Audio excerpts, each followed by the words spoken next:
My heart froze, my shit ice cold, Trey Young.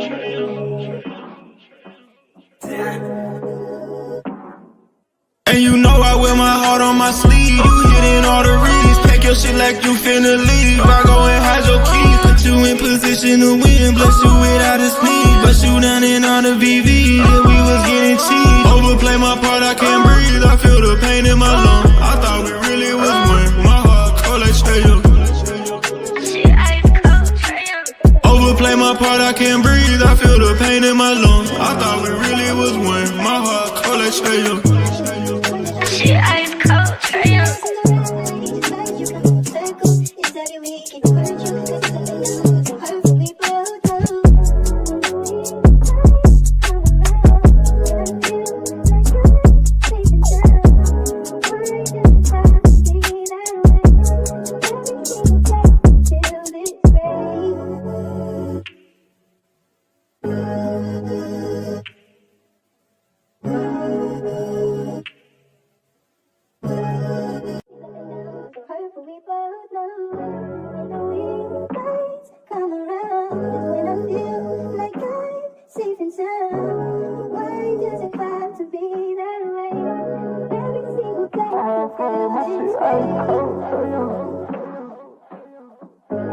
My heart froze, my shit ice cold, Trey Young.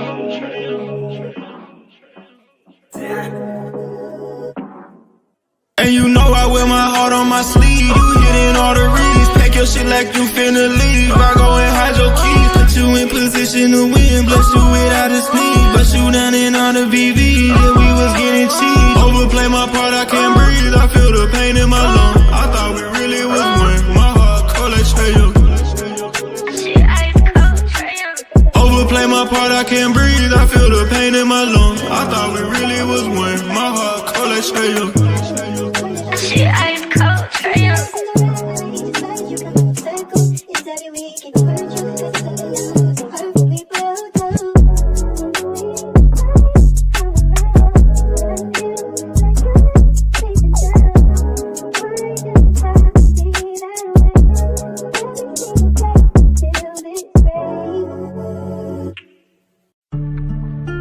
Yeah.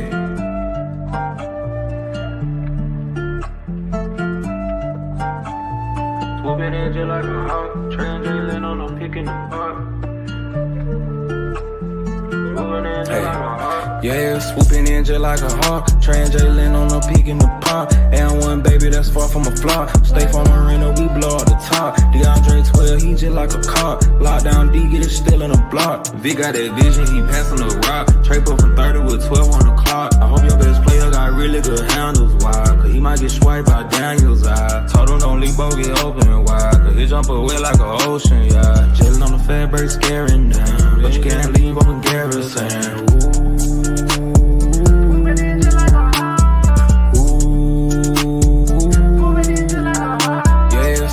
Just like a hawk, translating on a peak in the park. And one baby that's far from a flop. Stay from Marina, we blow up the top. DeAndre 12, he just like a car. Lockdown D, get it still in the block. Swooping in just like a hawk, translating on a peak in the park. Swooping in just like a hawk, translating on a peak in the park.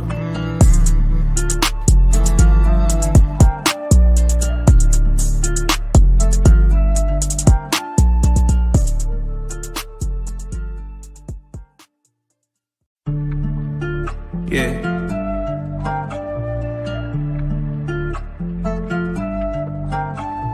Swooping in just like a hawk, translating on a pick in the park.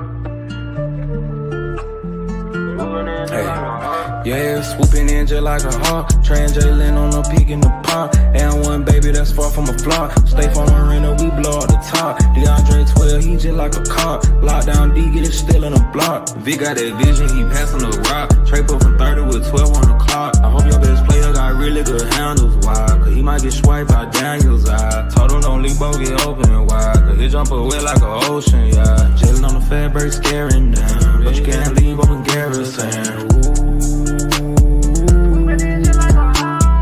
Ooh.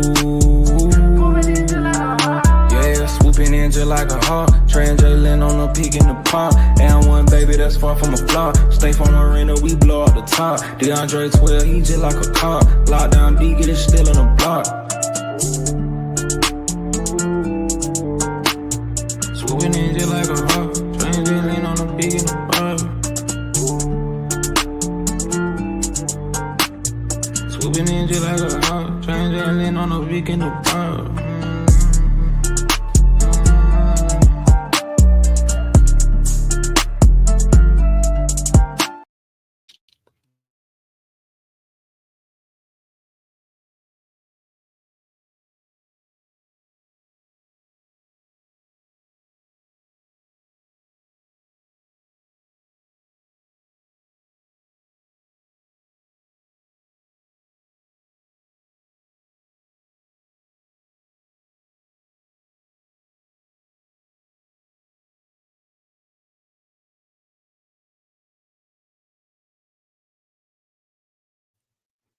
My mic was muted.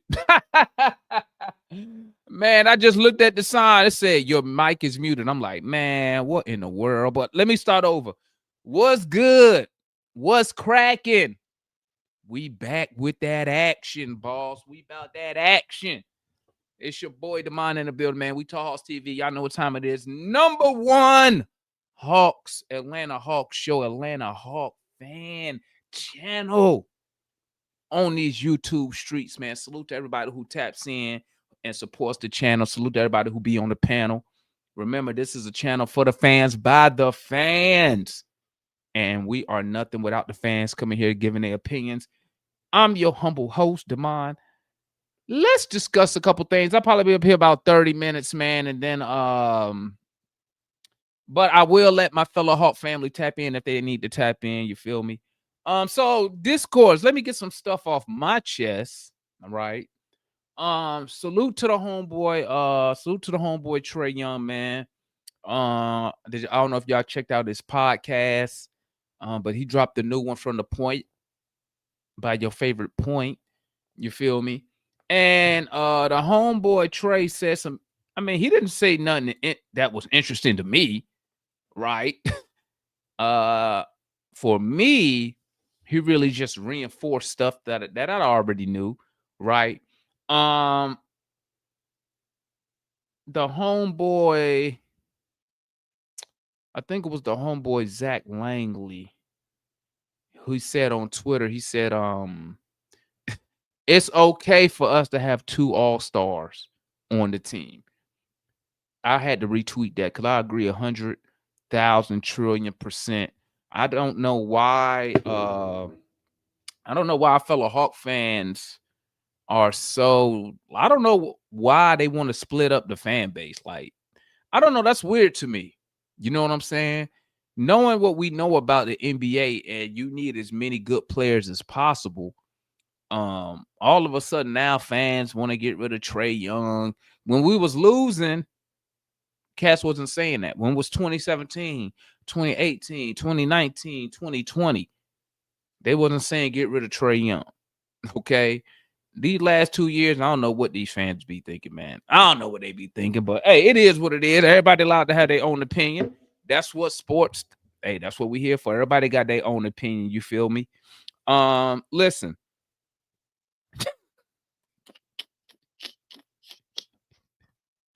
I ain't messing with you tonight, Cujo. Cujo said my V-neck look like C Wonder. Come on, man. Hey, let me tell you something real quick. Let me tell you something, Cujo. Let me tell you something. Listen.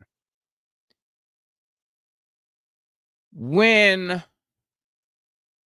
your physique, you know, when you built like a god, you know, you can wear stuff like this. You can wear these V-necks. You feel me? When you got that, when your physique is at a certain level, you can pull off V-necks. You feel me? Everybody can't pull off V-necks like Demond do. You feel me? Like I do at 48 years old, still rocking V-necks, still looking good. Still got the 6-pack too. Still got the 6 now. Okay? Some of y'all may be from the 6. Some of y'all may live in zone 6. Okay? But your boy Demond, I'm a 6-pack nigga. You feel me? But anyway, let me get back on topic. What Archie say? I'm talking about his body. I can't help it, man. Archie, that ain't nothing, bro. You ain't seen nothing yet. You go look at my old Facebook and TikTok. I talk cash trash, dog, when I was bodybuilding. But I ain't bodybuilding right now. I'm doing my running thing. You feel me? But anyway, let me get back on topic till Cujo threw me off. Shout out to my boy Cujo down there. Think he cooking some stuff up.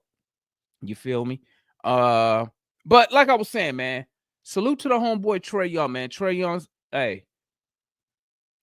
Young came out, supports the team, right? Because let's get something straight here. Right? I can't say we, I'll say me. I'll speak just for me. Okay. I've always sat up here and I said, you do not trade Trae Young until you put a team by him that you feel can compete, that you feel can make some noise. If he doesn't, if that fails, then you think about moving on from Trae Young. But you can't move on from a Trae Young and you ain't put nobody for real beside him. Now what we're seeing the emergence of Jalen Johnson, right? We're seeing the emergence of Jalen Johnson. You're seeing the emergence of Alexander Walker in an expanded role, okay?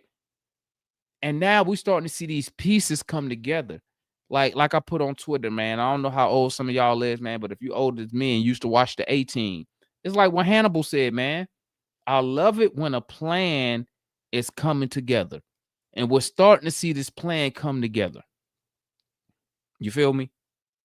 We're starting to see this plan come together. And what you're starting to notice is everybody on this team has a deficiency, right? Every player, every athlete has a deficiency, right? It's up to the coach and it's up to the front office to make sure if said player has a deficiency when they on the court, we got said player on the court that can cover for that deficiency. You know what I'm saying? Ain't nobody out there. It's like when it's like with Dyson Daniels.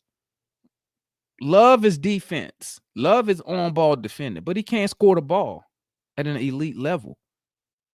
We know he can, right? But you got scores on the floor that can make up for that. No. JJ and other scores. Same thing with Mo G. Love him on the defensive side. We all can agree he's not there offensively. But guess what? You got other dudes. You got a Kambu scoring the ball. You got other dudes scoring the ball. So listen, I know people excited. We see what's going on without Trae Young, but like I've told people, in my opinion, when Trae come back, we just gonna be more lethal. We're gonna be more lethal because what you're seeing now, what we didn't have the past 6 years with Trae Young, is you guys people who can actually shoot and score the basketball now. Now the 3-ball starting to go in. Jalen Johnson, career 29% 3-point shooter, now shooting what, 40%? No, career highs in scoring the ball. I mean, the only really drop off you really see is from Dyson Daniels. But like I told y'all about Dyson Daniels, in my opinion, Dyson Daniels to me is a 2-year it's a 2-year wait on Dyson Daniels. It's a 2-year wait on Dyson Daniels. Right? Dyson Daniels is 22 years old. I expect him by the time he's 24, he should have a decent 3-ball. Let me say it like this. He should improve from 3 and improve from attacking the basket. His whole game should improve. Right? So with Dyson Daniels, I'm really not dependent on him now. Okay. I love what he brings. I take what he gives us. But I know you give Dyson Daniels that contract because you're giving him that contract 2 and 3 years from now, not for today. Remember, young players get paid based off of what? Potential. Potential. What can they be 2 years from now? Because guess what? What Dyson gives me today, this season, is not worth $25 million. We can all agree on that. But guess what? 2 years from now, he gives you the same defense, but improves offensively. That $25 million for the next 2 years after that is going to be a steal. It's the same thing with Jalen Johnson. You got Jalen Johnson, 5 years, 150. Why? Because you're looking at him 2 and 3 years down the line. And when did he sign that contract? What? Just about almost 2 years ago? When he signed the extension? Almost 2 years? And now look at the production you get from Jalen Johnson right now. That the production that Jalen Johnson is giving us right now is way worth more than $30 million a year. Now imagine if Jalen Johnson doesn't even get better, but gives you the exact same numbers over the next 5 years and gives you 60, 65 games a year, guess what? You'll take that $450 million over 5. You'll take that. That's a steal. Meanwhile, you got teams about to trade for Giannis, who's at 50-some million, and he gonna want an extension. So, I mean, I like how we looking. I like what the front office is doing. I think we're trending, and I put this on Twitter today. I said, it's been a minute since, I'm probably like when Travis first got here, it's been a minute since I felt like the organization is heading in the correct way.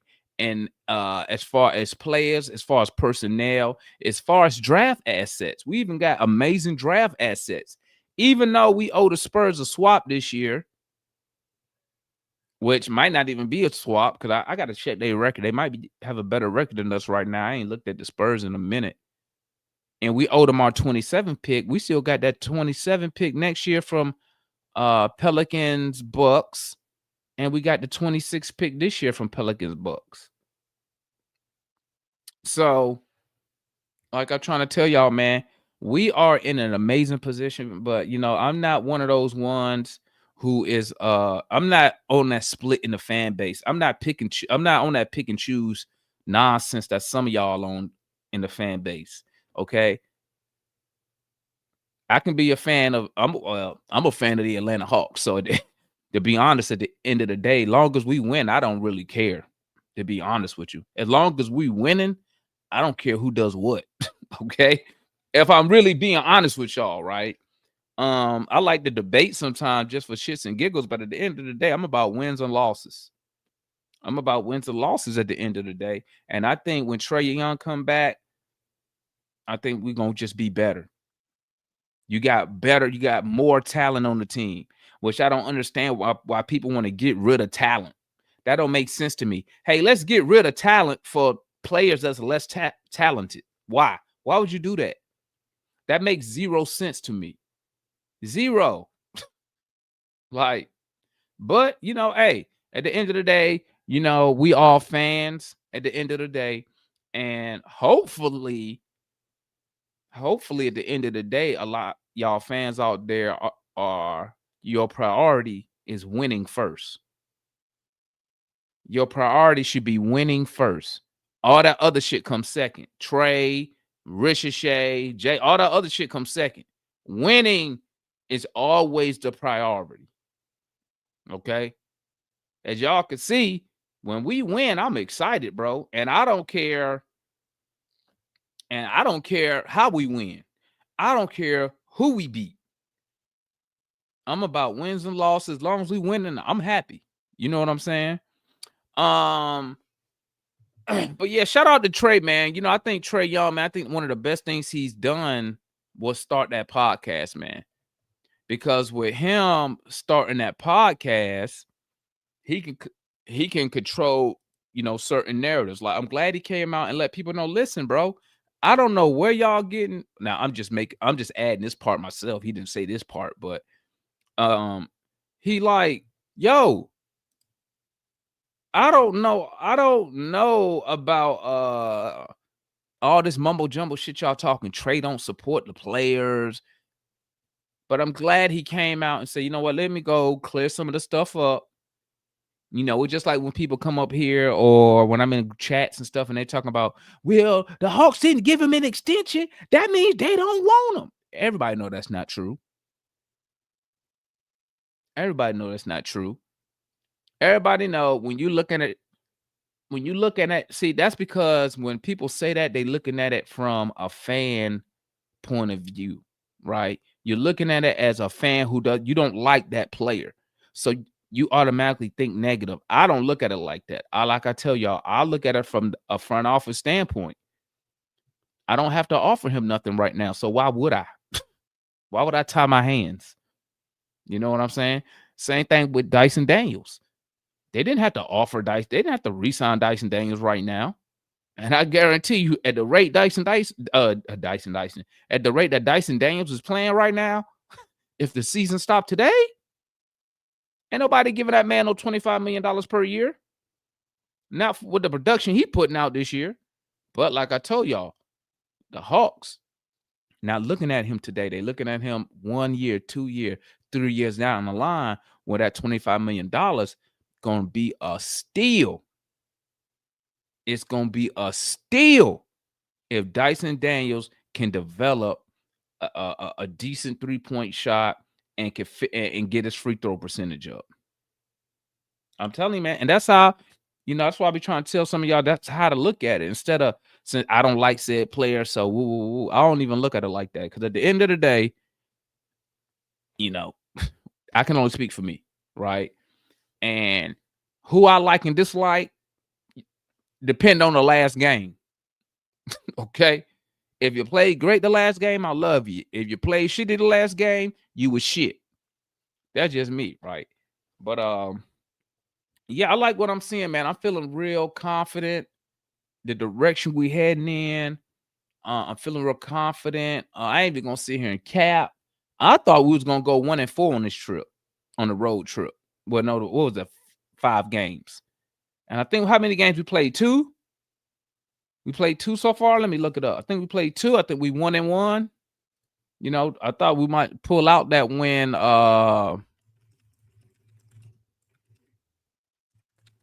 Almost pulled out the win last night.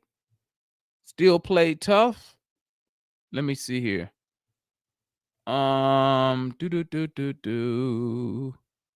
Okay, this game's we already played. Where's the future schedule at? Where's the next game? Wait, what year is this? Oh, no wonder. Duh. I'm looking at last year. Duh. Let me see here.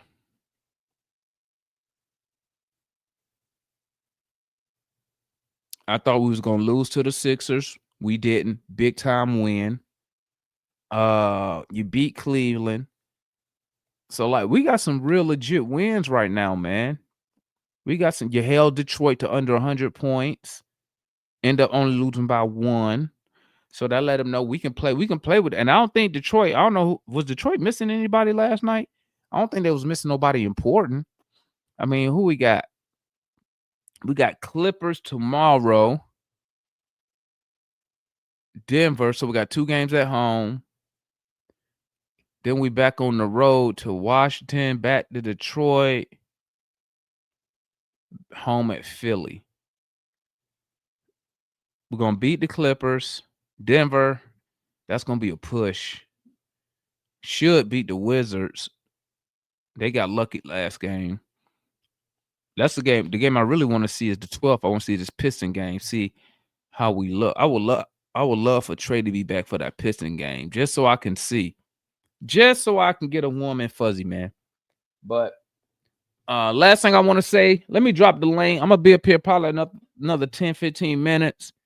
Anybody need to tap in, come tap in, make it short. They go to the link. It's open today, so whatever if you got anything on your mind you just want to discuss, you can come up here, air it out real quick. Last thing I want to add is salute to Gallinari. Gallinari retired today. So salute to that man. He came here to Atlanta, had a nice little cup of coffee here. Big part of our turnaround in 21 when Nate took over. Big part of our playoff push. Big part of our playoff push. When we made that run to the conference final. So salute to Gallinari, man. And like I put on Twitter, dog. The reason you see me say stuff, the reason you hear me say like I take all wins is because as fast as you see a player get drafted, next thing you know, that said player is gonna retire. When you sit there and think about it, man, like I mean, think about Trae Young on year 8. It don't even feel like he on year 8, do it? What's that? 2017. 18, 19, 20 to 1, to 2, to 3 to 4. Yeah, 8 years, man. So, you know, and I as a kid, I spent who was this? What? Damon. My name is Demond, bro. Demond. Look, my name right here, my boy. Look, you see my name? Demond. Where do you get Demond? Where you get this from, man? Demond. Where you get that from? My name right here, biggest day, sidewalk. Demond.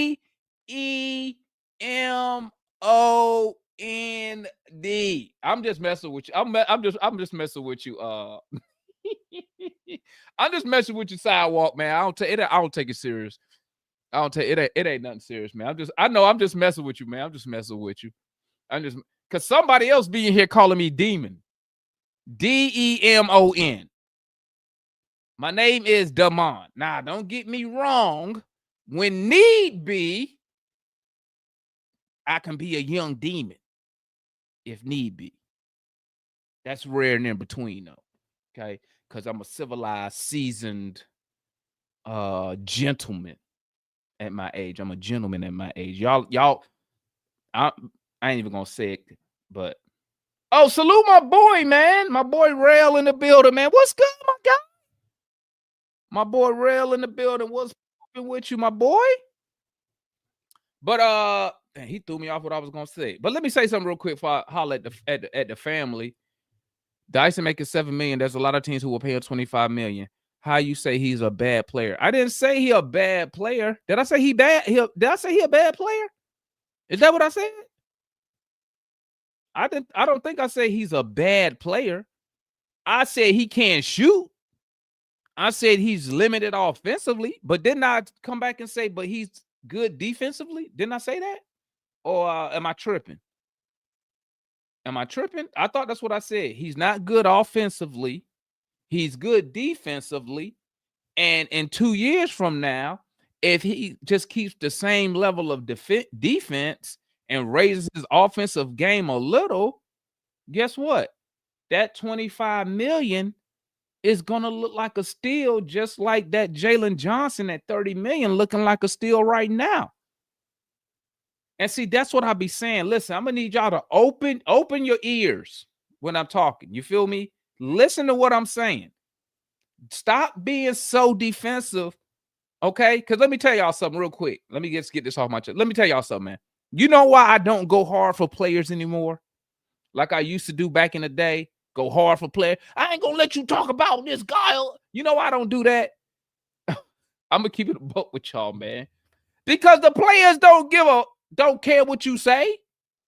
They don't care. Okay? They don't care because Demond said this guy can't shoot. You think a pro NBA player care what I got to say? No. So he don't care what you got to say neither. I will never understand why people go so hard for these players, dog. Listen, basketball, okay, when you're a player, basketball is your job, okay? It's a job, okay?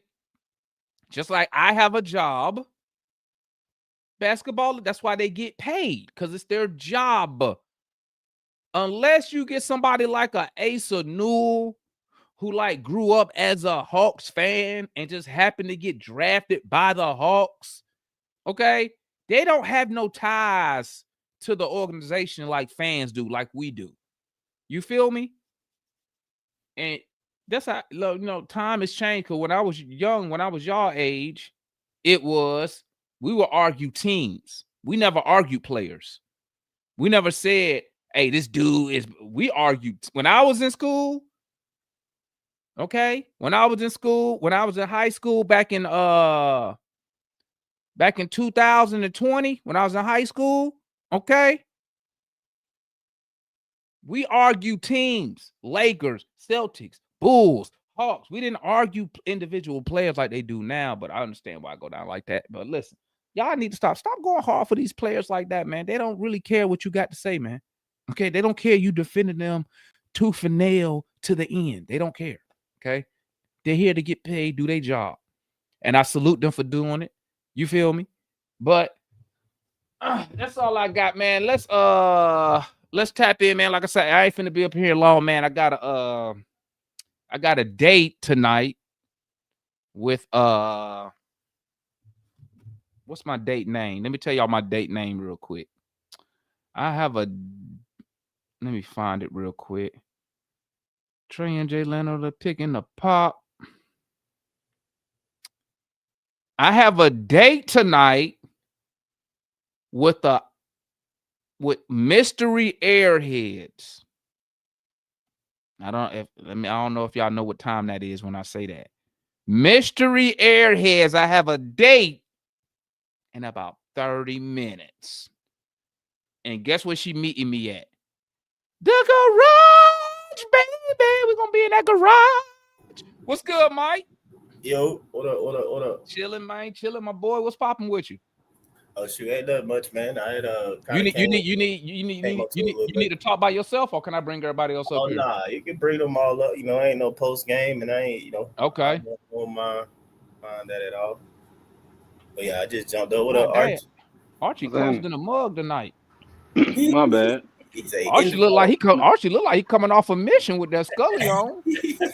Oh yeah, nah, it was cold outside, bro. I know, man. I just messing with you, man. It's stupid cold, bro. Say it dropped below 60 and stuff. We start bundling up, man. Yeah, I don't like 50, bro. 50, I don't mess with it. Hey, under 50, yeah. 50 I'm a tropical brother, man. I'm a tropical brother. It was 40 this morning, man. When I was out there running. Hey, he had like 8 points the other night, Cujo. You ain't see it. But he been you know, the Asa type assignment. Yeah, it was 40 degrees this morning where I'm at, Archie. I was out there running, shorts in the shirt. Oh yeah, I could never, bro. I run during the springtime. Oh, real quick before y'all get to talking. Did y'all see what happened to Dante? Yeah, man. I saw him on the stretcher. What happened to him though? He elbow to the face on rebound action. Elbow to the face. Yeah, elbow to the face on rebound action. Busted him straight over. Everything. But they physical in the G League. I think Asa got hit in the face or something like that, didn't he? Yeah. At the end of the game. What he dropped? I think he still dropped 27. They play real basketball. That's my rule. 27-13. You see how things change when you ain't got no money and you got to play for that money, but you see how it go. It done changed then. You know, the boys on the main stage. When it's nothing but grinding down there in the G League, bro. Hey man, that boy Mikael Williams can shoot, man. He's stressed for about 6 years. He was shooting that thing. What school he out of, Larry? You know? I don't know what school he out of. He out of that damn hooping school. That's what he out of. He young player? Looked like it, but he could be a journeyman in there. I was asking Mikey, but he didn't give me a response. He was at the game, so I started watching. And yeah, they were playing good. It was they were down by 2 at halftime, and then they blew their backs out in the second half. So yeah, he probably like 28 years old though. Yeah, there you go, Barry. But yeah, man, you gotta be careful with that G League, man. You be watching some nigga balling, like, who is this? Next thing you know, he's 32. That's why he balling. So you gotta check his age first. That's what I be doing. As soon as I see somebody G League balling, first thing check is age. Like, let me see how old I keep telling people. It's a reason why you 28 in the G League, bro. Yeah, and then but I'm saying, Larry, and then you don't know him at all. Like that's I ain't know it on. That's the warning sign. Usually, like, man, he probably sleep old or something. I don't know. Yeah, Murray was hooping too. He done probably had numerous opportunities already, numerous 10 days. Likely. Cause we know, and you say he on our team, or you said again on the opposing? He on the Skyhawks. Yeah, he on the Skyhawks. Well, then bro, he probably something wrong, bro. We don't know. He a journeyman. He a journeyman because he ain't on the two-way. Oh, he's just looking for a deal right now. Yeah, shit. He probably could probably give us more than KP right now. Yeah, Asa looked real good down there. He looked dominant. He was snatching rebounds out of people's hands. He looked real dominant. Like, I think he had a double-double, if I'm not mistaken. No, he did. He had 27 and 13, I think. Oh, I thought he was short on the rebounds. I thought he was under 10 on the rebounds. No. I saw 27 points, though, but he got the rebounds, too. Yeah, I think he got the rebounds, too. I could have sworn he had the rebounds. But yeah, Prize Picks don't cover G League, do they, Mike? You say what? Prize Picks, they don't cover G League, huh? Yeah, let me tell you something. Nah, man. Any NBA player G League, just take the over. This is why I understand what Larry and I were mad at, because you gonna put Keaton Wallace when we desperately needed rebounds. When my rookie gave you 13 in the G, like that, I'm still hot about that. Yesterday. Well, look, man, it is what it is. You got front court. The front court wasn't the issue down the stretch. Like who was on the floor? I mean, I don't think so. The issue, Mikey, we had Keaton Wallace out there getting cardio last night. I mean, I'm not arguing the Keaton part. I'm just arguing the front court. Probably somebody. I mean, I think the only like reasonable option probably to live with was probably V. I mean, that's me not being completely biased and saying Zach first, but I mean, I think NBA teams are like on either one. No, I think I understand. I tell you what, I was looking at it. I think I understand why we're such a bad. Like we're bottom 5 on rebounding. Some of it is position, but I think it's also how we play. We're a transition team, and most folks, when they're transitions, they're trying to get on the break early, which leaves only like a couple of folks out there to rebound. You can't be bottom 5 in rebounding. Ain't no. It's not just the bad personnel. Ain't no way we bottom 5 in rebounding. Hold up. I thought it's what Quinn want to do, man. Glenn Willis said that Coach Quinn would sacrifice defensive rebounding, for more ball handling and to be able to push the pace. Transition.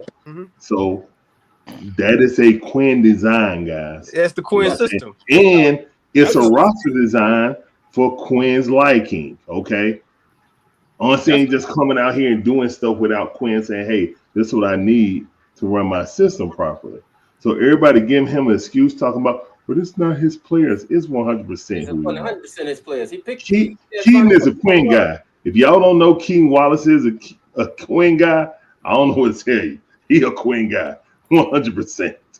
I felt like but Bud, we did the same thing with the 60-win team, right? You know that's how Bud do it too. I mean, you know who was on the staff. I mean, everything we doing right now is. I listened to Quinn little thing. We was on 92.9 or whatever. Like, I mean, stuff. You know, Quinn sound right a lot of times. It's just unfortunate, like in the game, bro. It just don't be the same thing. That's all though. But remember, Mike. Remember that's what. Remember Murray said that. He said we do stuff in practice. Yeah, DeJounte Murray did say that. I think that's practice stuff. But I think that's because Quinn doesn't either don't know how, or I don't know, but I don't think he doesn't hold everybody equally accountable, in my opinion. You know what I'm saying? Even like Matt or somebody else would say like what he tried to like what he say to Zach or what he tell to other people, like what he point out with others. I was like, okay, I see others doing that same thing or not doing it. And it's like, well, is he saying that to them? You know what I'm saying? Or not or whatever. And that's the thing is like people will say like they'll be asking him basically like Trey come back and like he was just basically, and I like that he was shooting down the notion of like a top person, you know what I'm saying, or you know, like the hierarchy of like your the star A or whatever, and like moving the ball and playing as a team. Again, that's what Bud Ball, Quinn Ball, whatever, you know what I'm saying. It's team game. It's all team game, and he looking forward to. He think Trey gonna fit in, and to me, like that sound good and everything and great. But yeah, again, like you said though, so. It's and y'all, I know I'm already so confused, but anyway, we all said it's like, oh, Quinn coach different when so and so is out the game. You know what I'm saying? I'm not gonna say that, but yeah, when Trey don't play, he coach totally different. I don't want to say names, but what I'm saying though, what I was saying in the beginning, do Quinn hold people equally accountable? You feel me? He's definitely gonna be on Zach about. No, he played politics a lot. No, he don't, and that's why you know what, Mike. That's why you see guys. That's why you see players. That's why they like coaches like Doc Rivers. When I hear players say he's a player coach, what that tells me is players like him because he gives certain players certain freedoms, right? Which we already know exists in the NBA when it comes to star players. It's been like that forever. I mean, prime example, Michael Jordan in the playoffs, he in Atlantic City gambling night before the game. You know what I'm saying? You think Mike? You think Phil Jackson say, "Hey, Mike, you gonna settle the front?" Hell no. Or Rodman.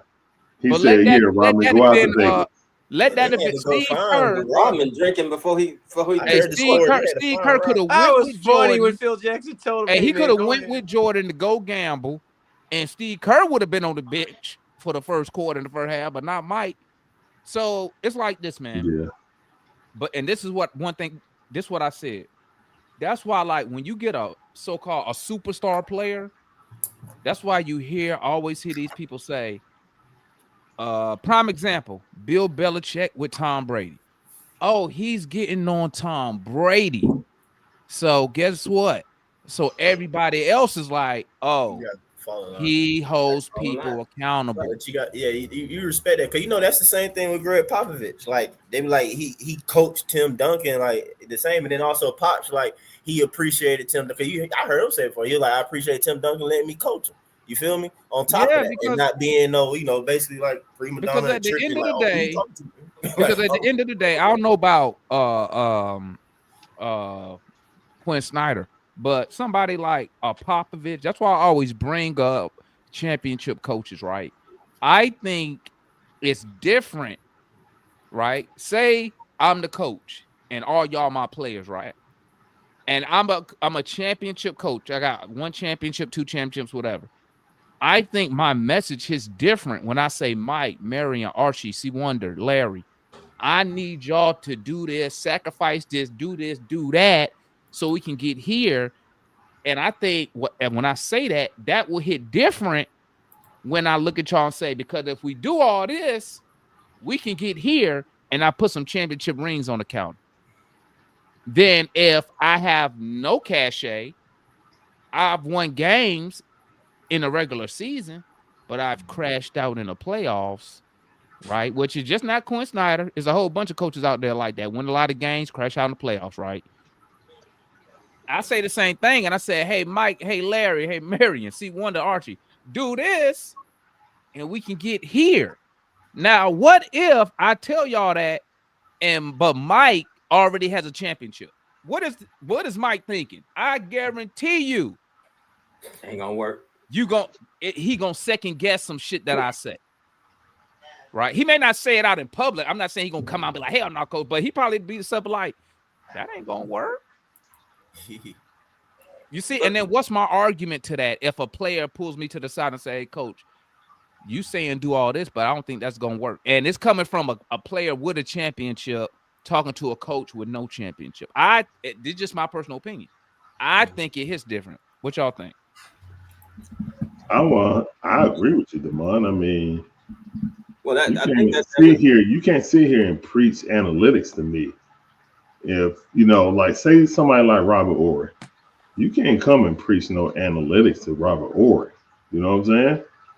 Yeah, he's a role player, but dude, everywhere he went, he won, and he was a vital part of it. Even though he's a bench player, like, nah, dude, you doing stuff wrong. You can easily see like, and you will see comments when they leave. You know what I'm saying? Kind of like what Rondo did. You know what I'm saying? So I mean, look, it kind of is what it is, man. Right now, man, we just gotta hope and pray. It's a lot of hoping and praying for our coaches, right? In the city of Atlanta, across the spectrum of sports. You feel me? So I don't know, man. Y'all see my title right there. I mean, I ain't missing no words. Well, Raheem Morris, man, the white version. At least he got a I talked. Hold on, Raheem. C1. I talked about it earlier today on the Facebook post about how our offense is going to really cause us problems when we get to the postseason, and it's indicative of this whole analytics and the way that Quinn plays. You can't win playoff games, and last night was somewhat like the playoff game. You can't win playoff games when you pull your big men out of the middle and you put them on the wings and on the top of the key, and then you expect to win rebounding wars with a point guard, and that's all we do. You wonder why Dyson's rebounding numbers are up. It's because when he goes down there and dishes out the ball, he's the only rebounder down there, and he's trying to rebound against Stewart and against Duran. He's not gonna win that most of the time. So what's going to happen is we'll probably be very successful when we can run the fast games against teams who are not as prepared. But when those teams slow down the game, as they do in the playoffs, as I've been saying, we're going to need some other type of offensive intervention in order to be able to play. Because if we don't have big men who can rebound, if we don't have big men in rebounding position, it's going to be similar to last night where we're giving up 20 plus rebounds more to the other team than we have. And it leads to us being a team, and this is true of every Quinn team, that has to win by the 3-point shot. Notice all of our wins. All of our wins have taken place when somebody has gone off, whether it was Nall, whether it was Vitt, whether it was JJ. Somebody had to get over 5 3-pointers to fall in that game, maybe sometimes 2 people. That's how we win. We win by the 3, we die by the 3. But what's going to happen when they slow the game down? When those men put a hand in the face, when they start to blitz our ball handlers, and when we're standing out there and we don't have anybody to rebound the ball, and when we need to be able to play a half-court game, what do you think is going to happen? It's going to be the same thing that Quinn has seen every time he's played a good team in the playoffs. Bail me out, Trey. Yeah, but this time, I think the biggest difference, he didn't have a Jalen Johnson in Utah. He didn't have a forward who is now learning to, and we saw it. I think we saw some of it last night where he just started forcing the issue in the lane. I mean, attacking the basket. But here's the kicker: now Jalen done added that stop, that turnaround fadeaway. Nigga hooping, bro. That shit is almost money. I think every time he shoot the ball off the glass, it's going in. So I think you get me hyped right now. I think the half-court offense. I think the half-court offense is not going to be a problem with Jalen Johnson out there and Trae Young. Now, if you want to get deeper, yeah, you could say something about that. Like if the ref don't really mess with us, if Jalen foul trouble, is that going? They just had 17 free throws the other day. And then you still got Nall at the basket. That's why. Hang on. That's what he's. Hey man, I know y'all want to win. I know y'all want to win, but don't just chill. All right, this year still a little bit. You feel me? Just watch the growth of Jalen Johnson and watch him continue to blossom. Just think about everything about him getting the reps. Even we get to the playoffs, look at Los, Mike. Yeah, I know Los, man. Los gonna make me pull up over there, Drew Hill. Where you at, Los? I need to come holler. Drew Hill, man. Hey, Los, I'm off. Hey, Los. Hey, Los, come see me, Los. I'm off Aggression Road right now. Mike, I'm about to tell you somewhere else. Yeah, the park. Yeah, Aggression Road. Don't go to I'm on Aggression Road right now. Yeah, Aggression Road right now. Mike. All right, folks, I gotta go. Bulldog game about to come on. I was wondering why you had on all that stuff, man. Hey, learn about the stream tonight. What you streaming tonight, Larry? Like crazy. Doing a Georgia Bulldog versus Florida State. It's the SEC ACC challenge. Yeah. Hey, y'all tap in with Larry. You want to watch to ask you, Larry, what you think about what's his name? Blue. Everything Blue Kane? Yeah, Kane. Blue Kane. I like Blue Kane. He a streaky shooter, man, but he'll put one on somebody's head.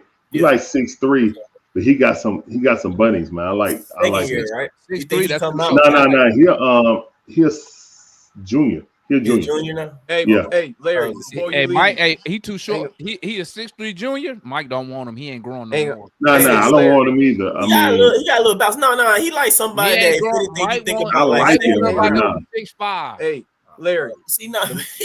Hey, What's Larry. up, He got Steve? bounce though. He got a little. He got Thank sneaky you. bounce though, Appreciate DeMar. it. Hey. So it make up a little. On Twitter, Fuck, give man. me more of those clips that you be watching. Give me more, because I'm getting a Larry, compilation. What clip? What you post, Larry? Is Trey's defensive effort? Is Trey's defensive effort? It's Larry every- be yeah, he tagging got good me, let effort me on know, his like, stuff. give me He's more still evidence little. for my case, so I can still shut little, this but he gotta nonsense get down. Hey, see Wonder over there stacking You clips, need man. to see it more than Wonder once Face or is the twice next a year, challenge. see Wonder. Unleash I all his know, but clips. that's like, You need to see it more than once or twice a year. I agree with you, but I'm just saying, like, Mm. my whole He case like is Peyton he Pritchard. can do it. It's just consistency. That's all I've been Can saying. I That's get what a I'm half the saying, season, man. see Luke Wonder? might be somebody I to look agree. at Hey, like I second hope round. so too. I'm but with you. if he I'm out with there, you. I want it. that's I want it in the playoffs, like especially. maybe.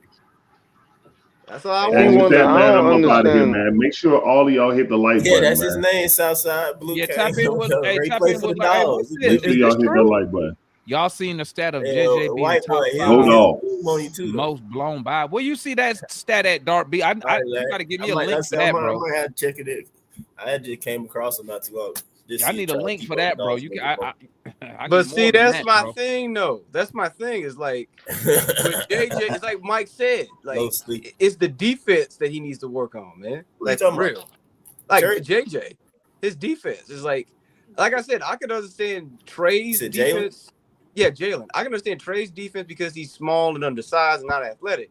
But like, I can't give JJ a pass. I mean, I can't give Trey a pass either. But I definitely ain't giving JJ a pass for how bad he's been on defense sometimes. Like it's, it's like it He gets me on my backdoored a nerves. lot. Yeah, he does. He gets past. He lets guys blow by him all the time. It's like, dude, JJ always, He not always, does. well, I might well say always been like that, but yeah, JJ always been out there. I mean, you remember last season I used to No, he argue. used to play defense sometimes. Like he wasn't always like that. He used to get blocks, steals. Like he used to Well, be he's on still some shit. tactile. Like I mean, when it but was he still, DeJounte here, he but was on everything, some lockup shit. everything Nah, was he never still been on weak no slide, lockup. offside stuff, Not bro. lock up, but Even that's what I'm saying. he was Even really back good. then, we used to be like, He bro, remember JJ don't blocks. even put his hand up, bro. Like when he close out, without putting his hand up. Like I remember that stuff like that all the time or something like that. And Well, like, the perfect defense would be if we had a diamond in one and we made JJ the roamer because he can roam. yeah. He can roam. You can put everybody in corners and have them just rotate that diamond. a diamond in one. JJ can roam. So JJ he can rotated the roam, box. and he can help double. He can block from the backside. It's perfect for him. The only problem is that we'll never do that. But Mike, let me give you a rebuttal to think about it. Put it in your mind. I just want to put this in your mind. To what? A rebuttal to what? What I say that you don't like? That you always say. You always say is that Trey is too short. I ain't said tonight. I said too little. It's okay, a too combination little. of Okay, things. okay, even better. It's a combination of Here's things. the rebuttal I want to put in your mind for a second. Spud Webb was 5'7" and played in a more physical NBA, and the Hawks were winning with him playing point guard. We ain't winning crap. But hold on. Trey Young went from We this were good a winning team. Spud was athletic. Wait. Hold on. Spud was athletic Spud, though, I'm man. trying to remember. Spud wasn't a starter when we was winning. It was Doc Rivers who was the starter, right? Doc Rivers was a starter, but then after that, when he left and went to California to the Clippers, Spud became the starter, and we're still winning. I gotta go double check that. I mean, he probably straight. I mean, I'm not saying that you'll be some terrible team, but Spud well, last I checked, the Hawks ain't got no championship. And Spud didn't have to. And Spud he was able to play in a more physical NBA. But Spud didn't have to score the ball like Trey I did. didn't though. say Trey Young is not an NBA player. I never said anything like that. Every time I speak about a championship. Okay, defense. A championship. That's when I'm talking about Mike, basketball. Hey, Mike learning that. Mike know that. Hey, Games. you got to be careful with the words you use, huh, Mike? Because they be trying to Yeah, squeeze the man. block on Like I you. said, it's the same thing. I tell people, when they be talking about relationship stuff, like, no, if I open my mouth about that stuff, I'm talking about actual marriage. Like all the other bull crap, ain't nobody talking about that. Facts.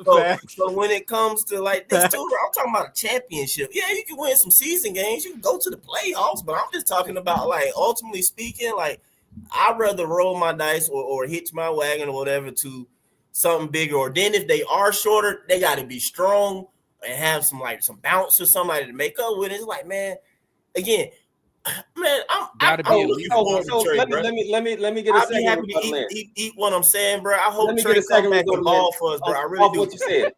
So let me understand this. So since every time you talk about championship, does that mean that you see Veet and Zach as championship players? Mark funny to the mug. As championship caliber pieces and players? Yeah. If you asking me that, yeah, I'm asking you that. I do. I do, because if you go back to what I was saying, and then we start talking about everything else. When I was trying to say about like just chill this year and enjoy the ride and watch JJ grow, bro. Because like what I'm seeing from JJ, bro, I'm telling you, y'all gonna call me Hawkster. JJ is a championship. You gonna call me Hawkstradamus because I told y'all, bro. Year 3 of Zach, we making our finals run, bro. Y'all sitting here thinking it's happening this year. I mean, I don't know. It could.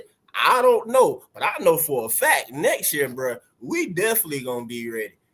But I'm telling you, bro, the stuff that the mom was alluding to, I'm seeing things. I'm seeing some of the moves that JJ is doing a little bit. I'm like, okay, he kind of okay. I see it, and then like John calling him lazy on offense. I don't get it, but I like it. He playing with the control pace, in my opinion, and getting where he wants to get in his spots and everything, and being able to pull up, show the touch to be able to shoot it off the glass, to be able to pivot now and turn, fade, cut it off, like I said. And then JJ, for championship wise, and I'll tell you too, is like Trey can do the same thing, get downhill, he'll get the contact, but I told you, but when Trey get the contact, he's going away from the goal. And it's like, oh, okay, he good, and he can kind of make some hard shots, but you know, that jump be some tough and inefficient, like, you know what I'm saying? But JJ is of size that's like, okay, size and athleticism mixed to where when he do it, folks, they going backwards. You know what I'm saying? When he do it, and then he get an easier little shot to just make it, and then if he miss it, he got a little easy follow up, and which is we see at times that he can get and everything. So it's just like, bro, I'm telling you, bro, like we don't, man, next year for sure. So like he say 23, man, like he really, and he getting these reps right now, man, of like the control games and go down the stretch and doing stuff, man. Anyway, well, let me show you my vision real quick. But my vision is, I don't see Trey as having to be the lead scorer on our. Hold on, real quick. Let me knock out these super chats real quick. Hold up. Nah, Zesty Bridges, why were you acting like Wayne on the lollipop vid? Oh Lord, Carlos, let me tell you something. Bro, Carlos, let me tell you something. Hey, man, we gotta put a you have on a you, bro. very weird infatuation about my sexuality, bro. It's man, a very. Hey, listen, hey, I'm gonna keep it a buck. I'm gonna keep it a buck. He talking about Zestos, bro. That's a restaurant, dog. Hold up. Zestos, man. John says, "Oh no, John ain't. Do I needs to? No, you ain't got to explain nothing, John. John, Nobody think. Only person who thinks Jalen Johnson is lazy is you, man. Nobody else thinks that, bro. All right. So, Mike, this is just real quick. I don't think that Trey need to be the lead scorer on our championship team. I think in fact, I like him being the person that distributes the passes to everybody. He don't even have to be the second option. He could be the third option. But the thing is, I want him to be in a position where when he does shoot, he has the ability to score. And I think that's what's needed more importantly than anything else, is that we have a distributor and that we have somebody who does shoot and can score. And also, lastly, I don't see Quinn as being the coach that's going to get us there. But you know, we can. That's a whole different argument. I'm trying not to think too much about Quinn because I'm just believing so much on what I said year 3 of Zach. So I don't want to just throw it out the window because Quinn's still the coach next year.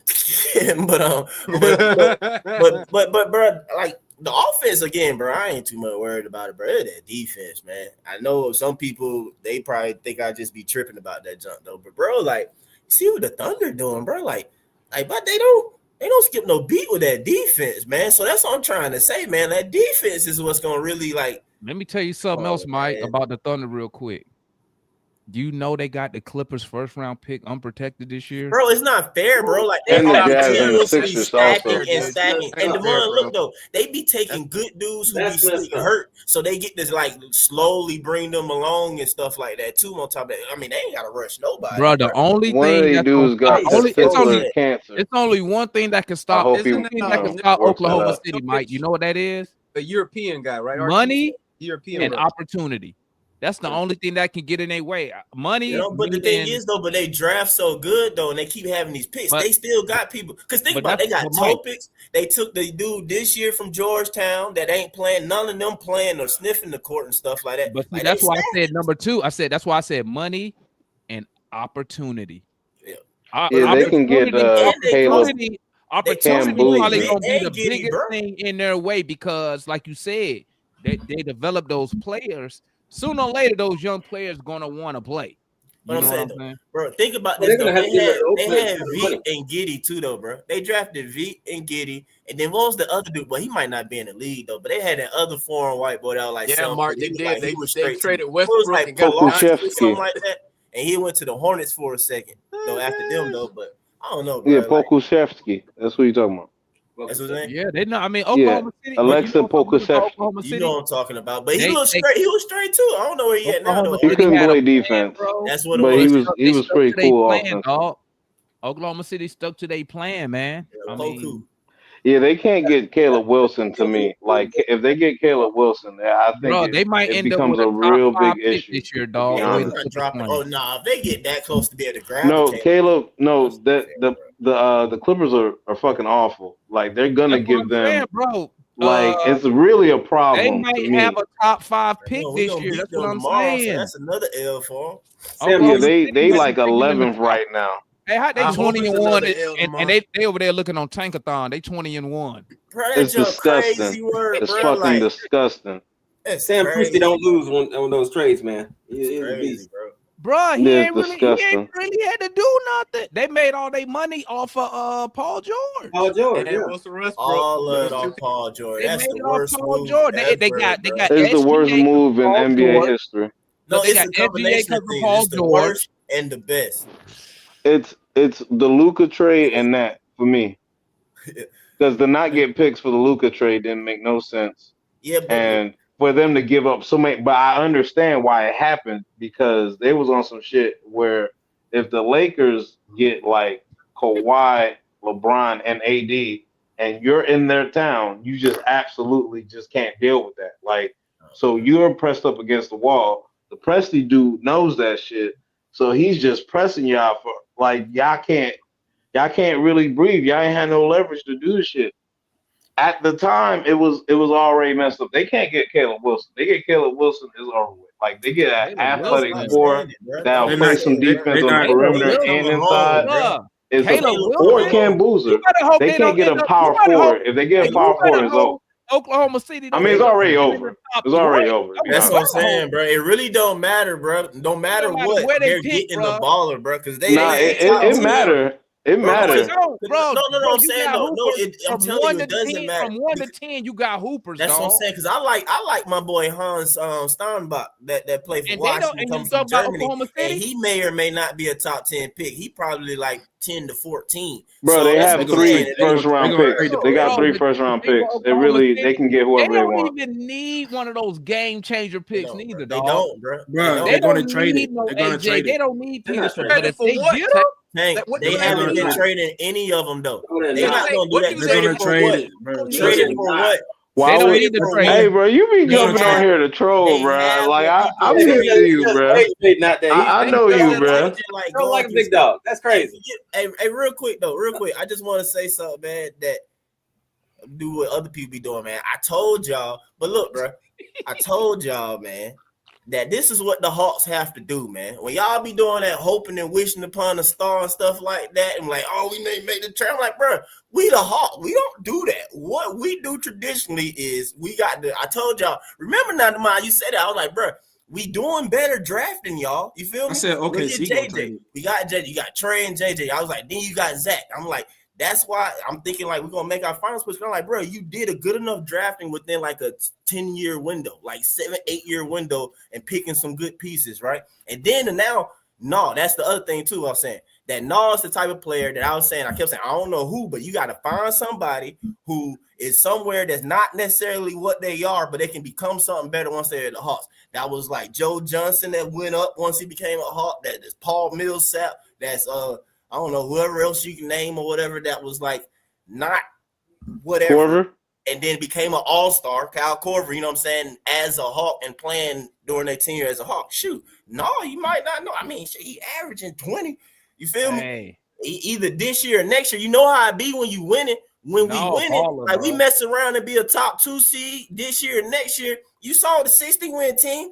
I mean, come on, Jeff T, Kyle Korver, all them all-star, man. No, mess around, be an all-star, bro. Y'all seen that Trae Young video? What's your thoughts on that, Tank? I'll wait after Tank. My thoughts is I think he's giving everybody an update because Trae Young, he been in the back, so I guess people don't really know what he got to say or what's going on. I think he give his teammates credit. We got off to a great start. Oh, wait a minute. Tank. Mora said that he doesn't care about the team. That's what he told me last night. That's not true. Trae Young, that's not true. Trae Young definitely cares about the team. I don't know if you saw what Mora said. No, I really do think. I think deep down he really wants to be on this team, bro. I think he wants to be on this team. He wants to perform for this team. It sucks that he has an injury that's kind of like set him back, and he's sitting and watching the team do good without him. I think that's really, motivate him to come back. But I do think it's a lot of pressure on Trae Young. Yeah, it's a lot of pressure on Trae Young. Because if he do come back, it ain't. But here's the thing. Time to sit back and watch. It ain't no. Really? It's not no. Trae Young. Hey, Tank, you heard him shout out my boy Veek though. Trae Young don't have no more pressure. Yeah, he did. He did. Yeah, Trae Young don't have no more pressure than any other superstar who has a capable team. I mean, SGA got pressure on him. You see what I'm saying? Even though they 20-1, he still got some type of pressure. Here's the deal, though. I agree with that, but the pressure I'm talking about, because is outside pressure from Trae getting outside pressure. Yeah. What you say, Tank? I'd say the pressure from him wanting a new contract. He wants to perform. Outside pressure. Contract. Well, Tank. And then when he comes back, he see the team is winning without him. So if he comes back and the team is losing, if it starts losing, now they're gonna blame Trae Young. They're gonna blame Trae Young. Well, no, because here's the thing. But here's the thing. In my opinion, there really is no pressure. In my opinion, because not really. Because it's a little bit of pressure. It's a little bit. Not in my opinion, none. Because I'm gonna tell you why. This is just my opinion. One, the contract is the contract. I mean, it's nothing he can really do about that. All you can do is win, and guess what? Even sometimes winning is not gonna get you the money you want due to the market. You know what I'm saying? That's out of your control. Here's my other thing. Him watching the team win, like you said, that should encourage him to want to come back. Why? Because how many times have we set up here, right? Last year, year before last, year after that, we sit here and we complain about how come nobody making shots. How many times we come up here and we say, you know what? Trae Young could average 12, 13, 14 assists, but dude's not making shots. How many times we come up here and people will point out, shout out to my analytic guys, the what's the stat they used to use all the time? The potential assist, which is off of players missing shots. But guess what, Tank? But guess what, Tank? Now you know what you got right now? You got Jalen Johnson shooting career high from 3. That dude is a career 29% three-point shooter, shooting 40%. You got Alexander Walker. Come on, Jalen Johnson is a career shooting 40%. He's shooting 40 right now. 29. Listen. You got Alexander Walker shooting in the past 2 games. He's shooting 50% from 3. On the season, he a 40% three-point shooter. You got Vic improved from 3. Right. My point is this. Now double O. Now he has people doing what, Tank? Making shots. How do you think that Jalen Johnson is getting these 11, 12 assists? How you think Nall getting the assists? How do you think Dyson Daniels getting assists? Because dudes making shots that we didn't have last year and the year before that. I think as a team. But DeMondo. Just wait till Zach goes. Hang on. Oh my God! Go ahead, Cedar. I just want to say this also to that. If you saw that podcast, Demond and guys, he said, "I finally got guys that also can feed me now." guys that can help allow me get my own shot. So he's already kind of accepted, like, hey, this. I ain't gonna hold you. Feed me is wild, though. I ain't gonna. Well, that's what he said. I feel you. I don't know if he said that. I heard create. God damn, that's wow. I heard feed. It might have been a. Well, that was a safari. Sorry. What? But my thing is though, I think he wanted to be at. So he wanted to be at Salt Bay like that. Nah, you be well, he be at Hibachi. We gotta go back and everything, bro. We gotta rewind, bro. But I think the Hawks. Well, I think the Hawks are getting fed with a special. We ain't saying pause no more. Rewinding. I'm never beating these alligators. Pardon the left. But I think the Hawks are in it. Young, he should be excited. I know I would be. But look my though, boys is out there winning. I couldn't wait to get back on that court, dog. Yeah. Demond, you see how Jalen Johnson is balling right now, right? As in he's really being the focal point of this offense, driving the team. He's really been the first option. Do you think Trae Young, when he comes back, can take a step back and let Jalen be that first option? Why do y'all get this? Listen, he don't have to take a No. step back. What I'm saying is, because you know Trae Young is going to come back and he's going to have the ball in his hands. He's the one who's going to be initiating. Go listen to Quinn. Go listen to Quinn on 92.9, bro. He answered what you were saying. And I was talking about that a little bit earlier or whatever, though. But Quinn ain't trying to have. You said Quinn did an interview on 92? 92.9 the game today. Yeah, he did. Hey, shit, I'm about to dip and go listen to that because he don't do that type of shit, to be honest. Yes, he do. He be doing that. He really don't. does. No, 92. I know he hasn't.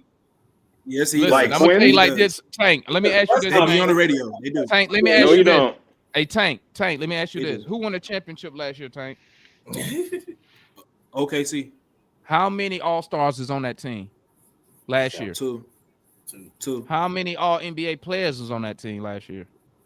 Two. I don't know, two. Who won It was three. who won the title before Oklahoma City? Celtics. If you count all defense. How many All-Stars on that team? One. Two. How many All-NBA players on that team? Jalen Brown's All-Star too. No, just joking. Jalen Brown and White was an all-star. Okay, and who won the year before the Celtics? White won no All-Star. Yes, White was an all-star. Yeah, White was All-Star. Yeah, How White many? was an Who won the team before that? Derek White wasn't no All-Tar, bro. Yes, Derek he White was, bro. Derek White You White's a really good player. are number one was not. in the You are arguing- number one in your It conference. wasn't All-Star. Hey, bro. Tank, It Tank, wasn't hey, All-Star, bro. Tank, I say, It wasn't no All-Star, Tank, bro. I He say wasn't all All-Star, that to bro. say this, Tank. He was an Why all-star. would you get rid of an All-Star caliber player? I'm not saying get rid of Trae Young. I'm saying as him take a step back, let him be the second option. Do you don't Let think? Jalen be the first. What do you think Trae Young did last year before Jalen Johnson got hurt? Thank you. I've been preaching that the whole He didn't time. take no step back. Nah, Yes, he He did. did. Trae Young He didn't take no did. step back. Yes, he did. Your He best, did. your best example He was did. this year. This year to start the He took a season. step now, back it last was- year. it was a lot. I don't know ain't about noticed. last I I'll ain't say noticed this it. year to start this Maybe season. maybe I I feel like that. maybe I missed it. And Maybe I don't missed feel it. like Maybe I- You missed it because Jalen Johnson got hurt. That's why you We missed it. moved the ball Y'all more. you guys forget that he was averaging what? Nearly 20. But hold on. But Jalen didn't have this leap though. Before he got injured. He didn't have this type of leap. Yeah, he did. He was He averaging did. 20 No, he and 10. didn't. No, not like this. Not like this. Well, Not not like like this. He this. damn near was Not like- averaging not 20, like this. 10, Not and like 20 5. and 10 Not like before he this. got Not hurt. like this. Dude, Hey, he was Tank, He didn't have this I leap, bro. agree, Tank. Not like this. Not He was like averaging Not like this, 20 bro. and He didn't 10. have He this wasn't. leap. He wasn't. But he you was, Captain Crunch, boy. last season. Last Not like season, this. I remember like it was slick, like a little bit of. I don't want to say frustration, but like He a was little good bit of, though. like, He was good. It was. But He was this good. is a different but level that's though. But it was like no, I'm saying it was like the year before. Remember how he finished the season after he came back? Yeah. I wanted to like it wasn't quite like a pickup start from that or whatever. It was still a little bit of a up and down a little bit, you know what I'm saying, or whatever. But, but I feel you, bro. It wasn't like this. And then It wasn't like this, like the money you was describing. This Some is of the moves that we're watching him do right now, though, it excuse, wasn't there. bro. That's Some of it's the a moves fact. right now wasn't there, bro. Right. He's hooping like an MVP. What I'm level telling right you now. was Yeah, this. bro. This is what I'm He's telling you, shooting better. Tank. This is what I'm telling you. He was hooping like an Okay. all-star last What year. I'm telling you was this. No, I But mean he was like an all-NBA player right now. like an all-star. What He's I'm telling like you an is all-NBA this. This is what player. I'm telling you. That he's Jalen going up more, Johnson though, last too. year, that was his first year being a 20 and 10 guy. Trae Young took a step back. If you notice, his shot attempts are going. His points went lower down. His lower and lower. Yeah. Now, when you say Jalen Johnson wasn't playing like this, that's not the point. The point is this: he took a massive leap last year to get to 20 and 10. Can we agree? Yes or no? No. What did he average before then? What did he average the year before that? He wasn't. He About wasn't. 16 He points. wasn't having. What was the average in the year before that, Tank? Don't What give are me no y'all guess. talking about? Don't Are give me y'all no talking guess. about the same thing though? What Because is- you no, talking what I'm saying numbers. is what I'm and saying I'm is talking this. about like game play. people and, Yeah, like, but the man, people- the man's playing like an all NBA level right now. All That's NBA. not He the wasn't- that's not the discussion. He wasn't that The last year, though. discussion isn't he playing like an all NBA player. The I don't feel discussion like he was doing is all he got better last Yeah, year. he got better. Yeah, Right. he did. I agree. And with then since you didn't want to agree with me to say, DeMar, you're right as usual, you come with this little cop out of but not like this year. We ain't talking about this year. Hold on. We This talking year about, but hold nothing on, to Did do he with take over? Did he start to But take do you over? agree We that talking he's about super at a different last level this year. year? That's what I was discussing. But do you agree? Do you agree he took it a different leap this year? Oh, hell Honestly, yeah. he's doing what I expected, to be Hell honest. yeah, Because he I has. expected But 22. that's I what I'm expected talking 10 about. rebounds. And I Because now expected what you're 6 seeing assists. is he becoming a real dominant force in what we all wanted him to do. Dominant force in the half court. We already knew he could play transition, right? That's a fact. But That's a now fact. you're starting to see him dominate in the half court. You playing with more force and just going in there like a young Going to LeBron the free throw That's line what 22 I'm times. talking or young about, Melo, because right? the numbers And establishing his dominance. But my point to you, Tank, had nothing to do with this year. Nothing. Okay. My point was play is different. he took a major jump from under 20 and under 10 boards to 20 points and 10 rebounds before he got injured. That's what I was saying. And you saw Trae Young was backing off with the shot attempts because the shot attempts been going down since that second year. Since if you look at that second year with him and Murray to now, you'll see his shot attempts going down. They're almost going down like one attempt per year. They're going down, right? And the assists are going up. That's all I'm saying. And then my last point is this. I'll go after you DeMar. need 2 all-star level caliber players on your team. We do. Okay, let's keep it a buck, Tank. Let's be honest. Dyson Daniels is not an all-star player. He's not. You already got 2 though. Technically, And you need a third pushing it.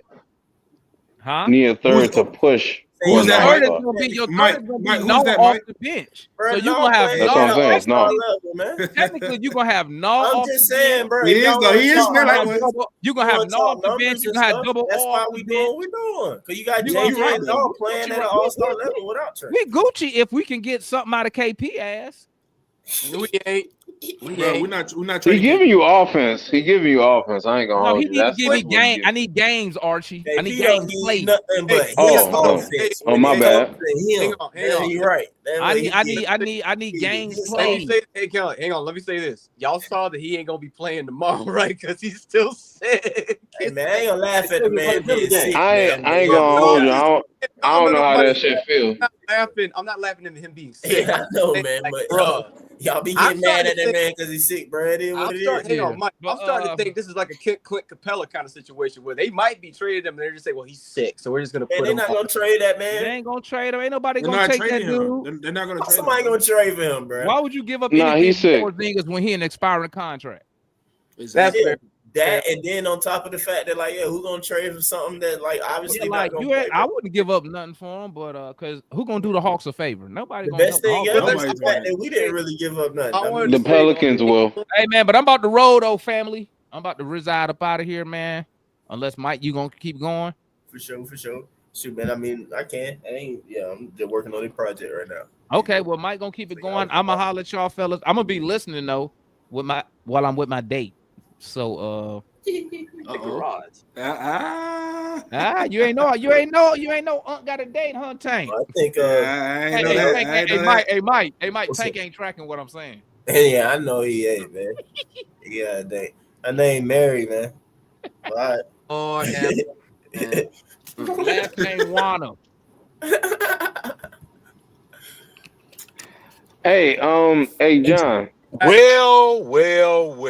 Hey, before you start that, hold on. Let me John pulled over. Can I say something real quick? I want to talk. Before, all right, the last 2 years of Bogey was trash. I'll give you that. But he was low-key the reason, him and Trey was low-key the reason why we went to the Eastern Conference Finals.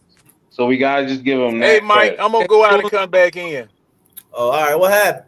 All right. See, I can't hear anybody. Okay, all right. It's got to be this iPhone. I'm going to go out and come back in. He said the iPhone. Take your way home.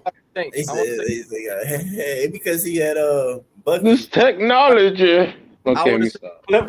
Listen, you said you were saying, like, do you think Trey's going to take a back seat? You got to remember when he and Michael Porter Jr. were playing in high school, Michael Porter was the number one option. Trey was the second, and they won a high school championship because of that.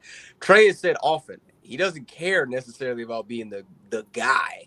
About it. Like he did say that. He did. And like John said, he's been the guy because he's been the only guy that's been consistent offensively for us that could kind of get his own shot and get everybody involved.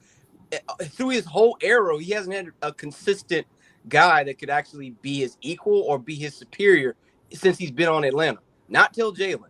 And he sees it. He's giving Jalen his praises all day long. So all day long. And he talks about it. He don't care about his stats.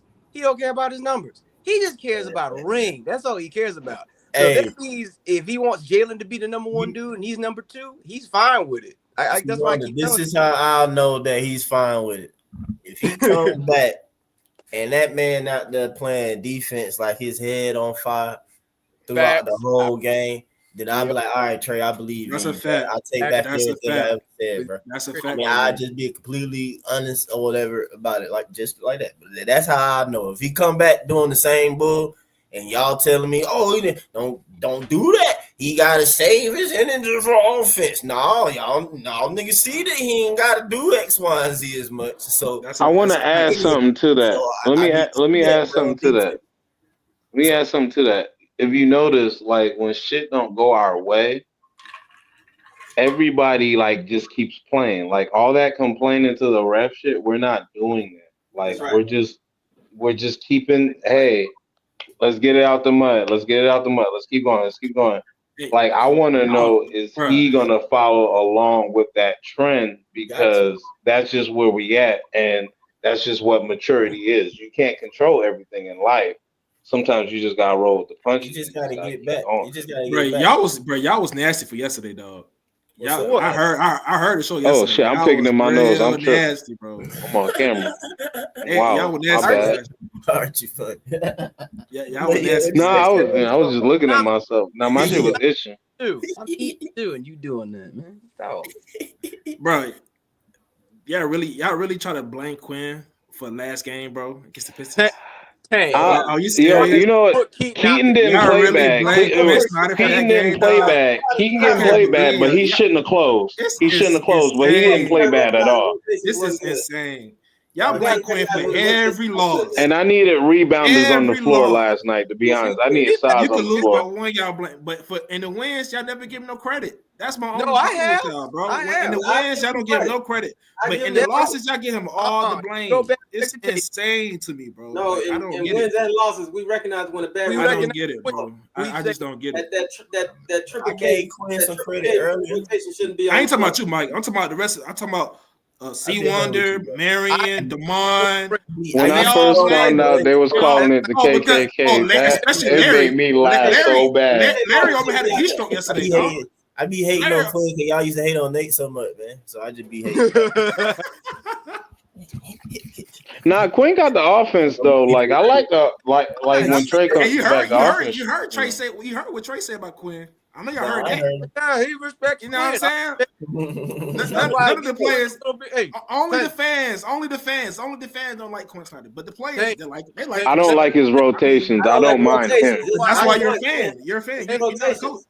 Pink. For that reason, I give it can be questionable. My point. Praise. All right. I don't have no problem with rotations, bro. He's just playing who he has. But the problem is that's not what he's doing.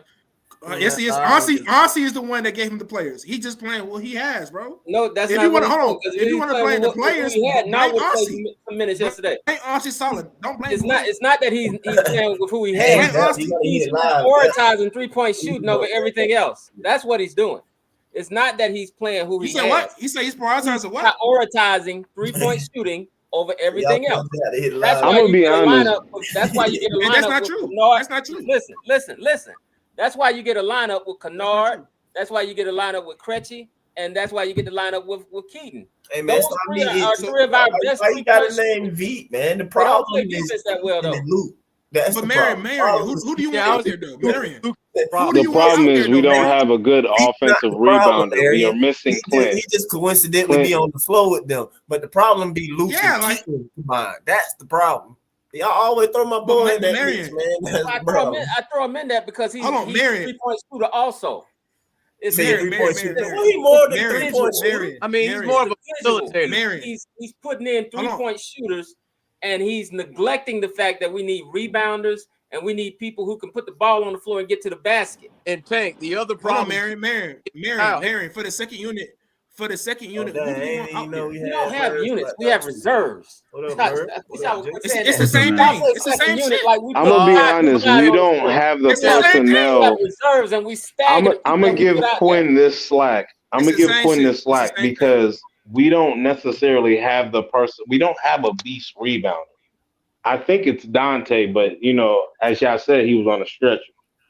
That's what I think. Like we don't have the person. Like all this. We couldn't shoot at all last year, so we really doubled down on shooting and mobile bigs. We doubled down on mobile bigs who can possibly shoot. Quinn wasn't playing him, so like what we're talking about here. Yeah, and we don't have no rebounds at the small forward position at all. Play right now, Merce. Listen, that's what I'm saying though. Like, I like him as far as being the idea of the beast rebound. I'm just thinking long term, man. I ain't need no for sure. I'm with you. I like Dante as well, but all I'm saying is that if everyone was healthy on this team, Dante would not get any playing time. Even if we were getting destroyed on the glass, he would not put Dante in. Like Quinn's just not going to do it. When people are healthy, hold on. So you guys are crying about because y'all want Dante in the game? We're not crying. We're just talking about rebound. No, you're marginalizing arguments. What are you talking about, Tank? Yeah, Tank. What are you talking about? Keaton should only play 5 minutes. Y'all bring up Dante like Dante not gonna play, bro. He's not that good anyway. He's not gonna play. Yeah, Dante's he's gonna rebound, bro. He's just raw. Bro, Asa Newell will rebound if you give him some minutes. Thank you, Jay. I agree with you on Asa though. I think he's that's the only one I agree with you. I understand. I think Asa does. Understand, like, look, I think he should get minutes out. Kristaps won't be playing. All right, I'm gonna holler at y'all. I'm about to go outside. Kristaps will be out, bro. He'll play 2 centers, bro. I don't understand that, bro. When Kristaps plays, bro, he plays Mo G2, bro. You choosing not to understand at this point. Coach Quinn. No, I know, bro. I know. Quinn been is her Quinn, coach man. for how long now? I know, Mike. But I'm just saying, bro, when KP is healthy, he'll find a way. Bro. But he will find a way to put Mo G to play Mo G, Yucca and KP, bro. But when KP goes out, bro, he only play Mo G and Yucca at the 5. Like, bro, like, why? He put Asa Newell in the game for 2 seconds and pulled for a possession to inbound the ball. And pulled it right away. You remember Asa had a game this morning, bro. I was talking about when we played the 76ers, bro. He came in like the second quarter, inbounded the basketball. Somebody got fouled. He came right out the game. If I'm not mistaken, didn't he play on Saturday with the Skyhawks as well? No, he did not play with Saturday with the Skyhawks. He played Wednesday before Thanksgiving with the Skyhawks, bro. That man didn't play again, bro. Like, man, come on, bro. He threw him out there versus the Cavs for like 2 seconds, too. I'm like, bro, why check a man into the game if you're not going to give him at least 5 minutes, bro? Like, I don't understand that. Well, I was at a restaurant. I was at a restaurant. I had to get home because that iPhone, which I paid all that money for, don't get a signal. Boy, I tell you, I'm on AT&T. Don't flip it. But at any rate, yeah, hey, I had to put some water in it because it started getting hot. What?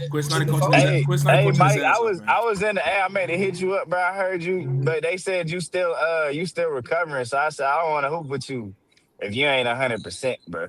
Oh heck no, I ain't hooping. I might take some standstill shots or something. Yeah, they said this the time to go play him. They wanted me to play you when you was weak, bro. I said, bro, I ain't playing nobody like that, bro. They lame for suggesting that. Yeah, they was lame for that, bro. But man, you know what? Mike, how long has it been since you had surgery? I would link up. But Tank, what I wanted. Oh wait a minute, Murs, did you say something, Murs? Yeah, I asked Mike when's last when he had surgery. Okay, I didn't want to. It's been since July. Did you get surgery in July? Yeah. How's the recovery going? Oh shoot, man, I'm coming along good, man. That's a blessing. That's good to hear. Okay. How's your mobility? And how's your strength so far? Mobility, good. I mean, like I can, of course, walking and everything like that. I just not running, not jumping, or at least I ain't. What you tore ACL or something? I can't get my mind even. No, Achilles. Towards the Achilles. Yeah. You tore your Achilles? Yeah, bro. I told my. He in there tore it the same week Hallie tore his too. Yeah, but yeah, shoot, I can do calf raises on 2 legs standing. I can balance, like stand on that one leg on my injured leg, my right leg. I can stand on the one. That's like the main thing I could like do like every day to kind of do strengthen or whatever. Hold on. You tore your Achilles like Grady. You tore your Achilles like everybody else tore their Achilles? Yeah. I did that junk in July 5th, hooping, man. So bro, like what Did you go to Grady, Emory, or you tore your Achilles like everybody else did? Did you go to Grady, Emory? What is that? Well, now Tank does have a valid point. He does have a valid point because when people step back with their feet flat and not on the ball of your foot. He asked whatever. Thank you, John. Thank you. Yeah, but that's not always the case, though. But still, though, in my opinion, but see that. See, Murs. Still, I've been looking at it, and other people have been looking at it. When you step, when you run, say for instance, you running. Yeah, when you running in a race, or when you take off. When you take off, you do not take off putting a load on a stretched calf muscle. You take off on the balls of your feet. But you also too don't only being take off in basketball. Like you ankle do a whole bunch of things. But anyway, like I was gonna just say, from a person who tore his Achilles. Yeah, don't you start, Jay. Don't you even start. I'm about to tell you, like, bro, if you're on the balls of your feet, you're putting tension. That's where it's designed to go.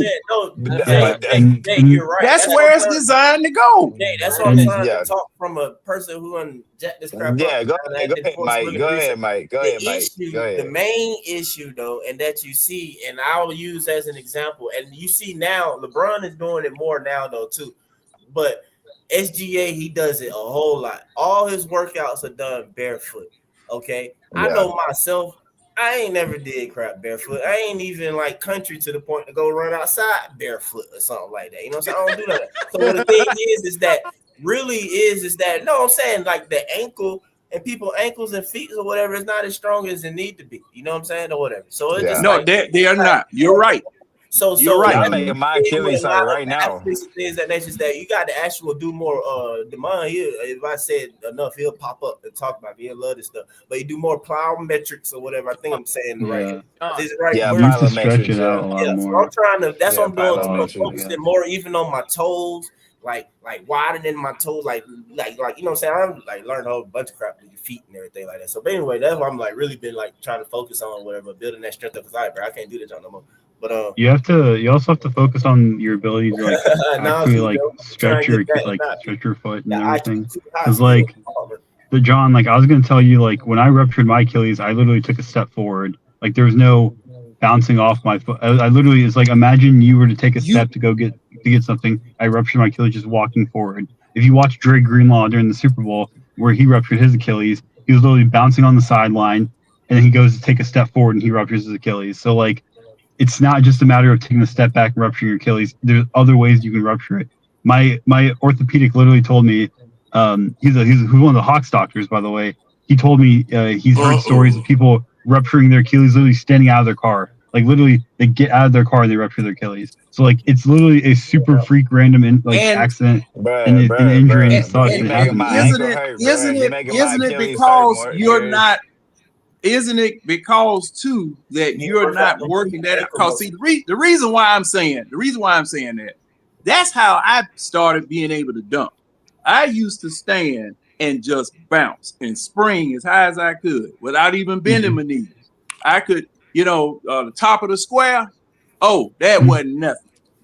I mean, not even having to bend my knees. I was 6'2", then weighed about 165 pounds. So I was able to, out there run and shoot all the parks around Atlanta, whatever.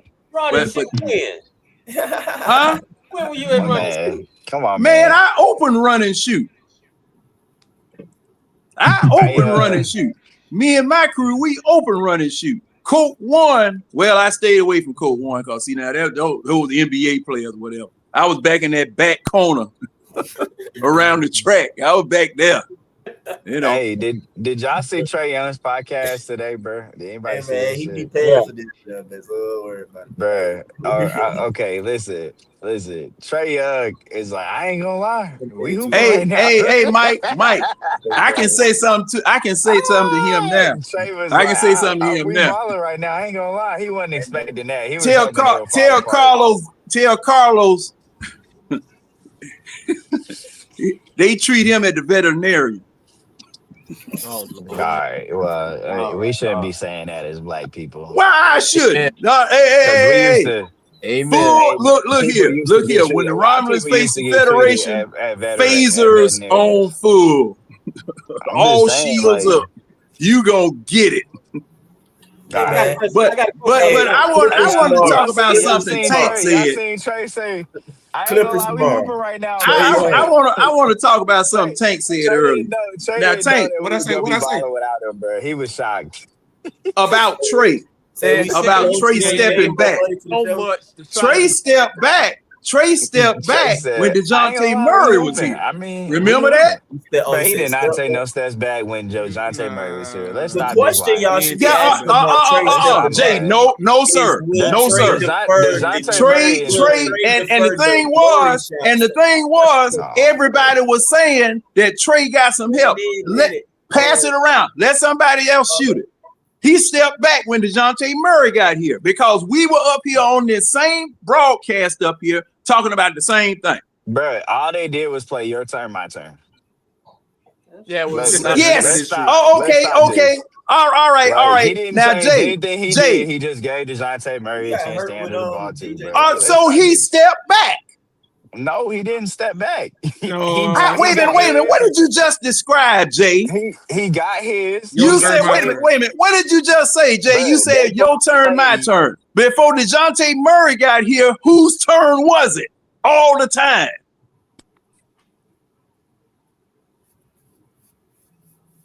Is Jay still there?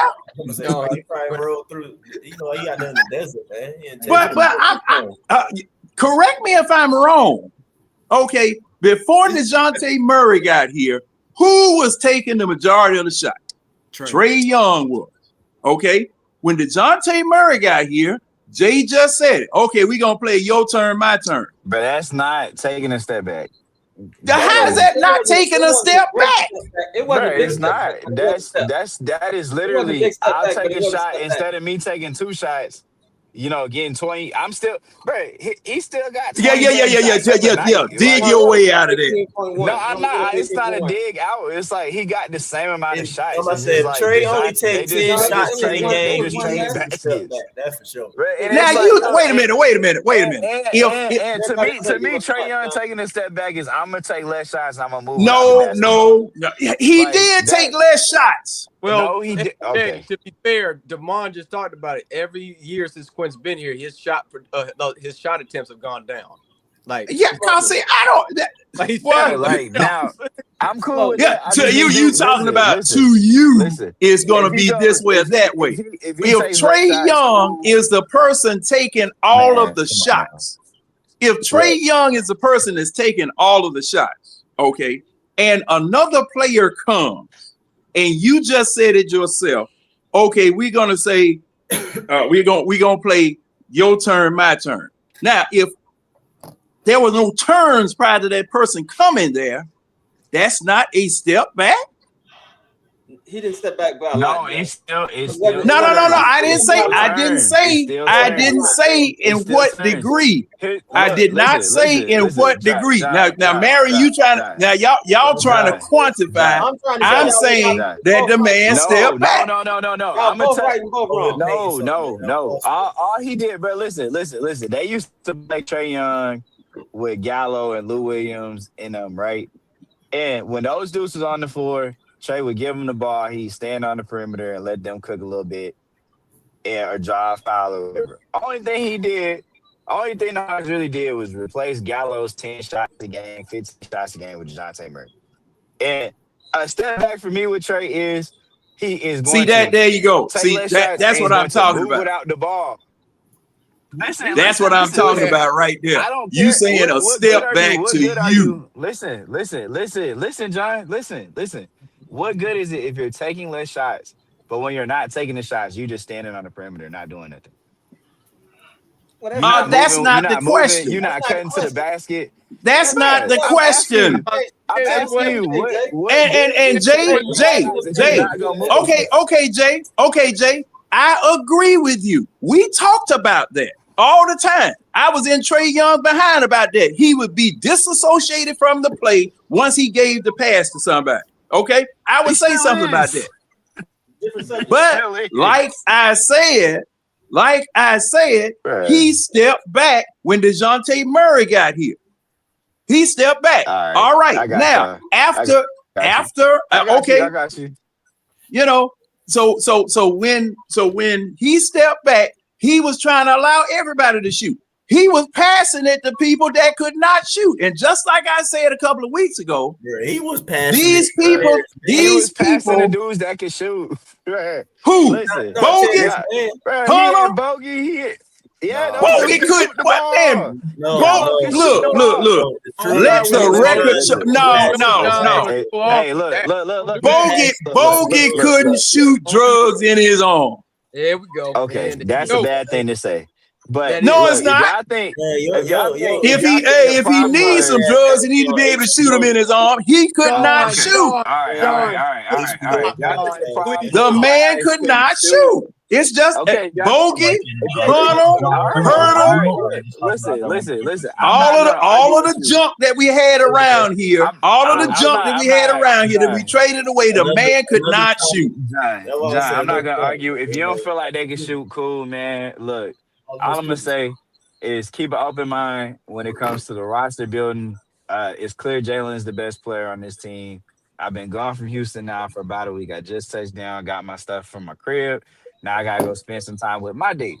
So y'all have a blessed night, man. I'll check in with y'all tomorrow after the Clippers game. All right. The Clippers playing tomorrow. But see, hey, I'm just telling you. And see now about JJ. Weren't we up here last week or week before last saying that JJ didn't want the ball? He didn't say that. Not everybody. Not everybody, but yeah. Somebody said that. Yes. Everybody said that. Yes, they did. Somebody said Jalen Johnson. Somebody said that, but not everybody. Yes, they did.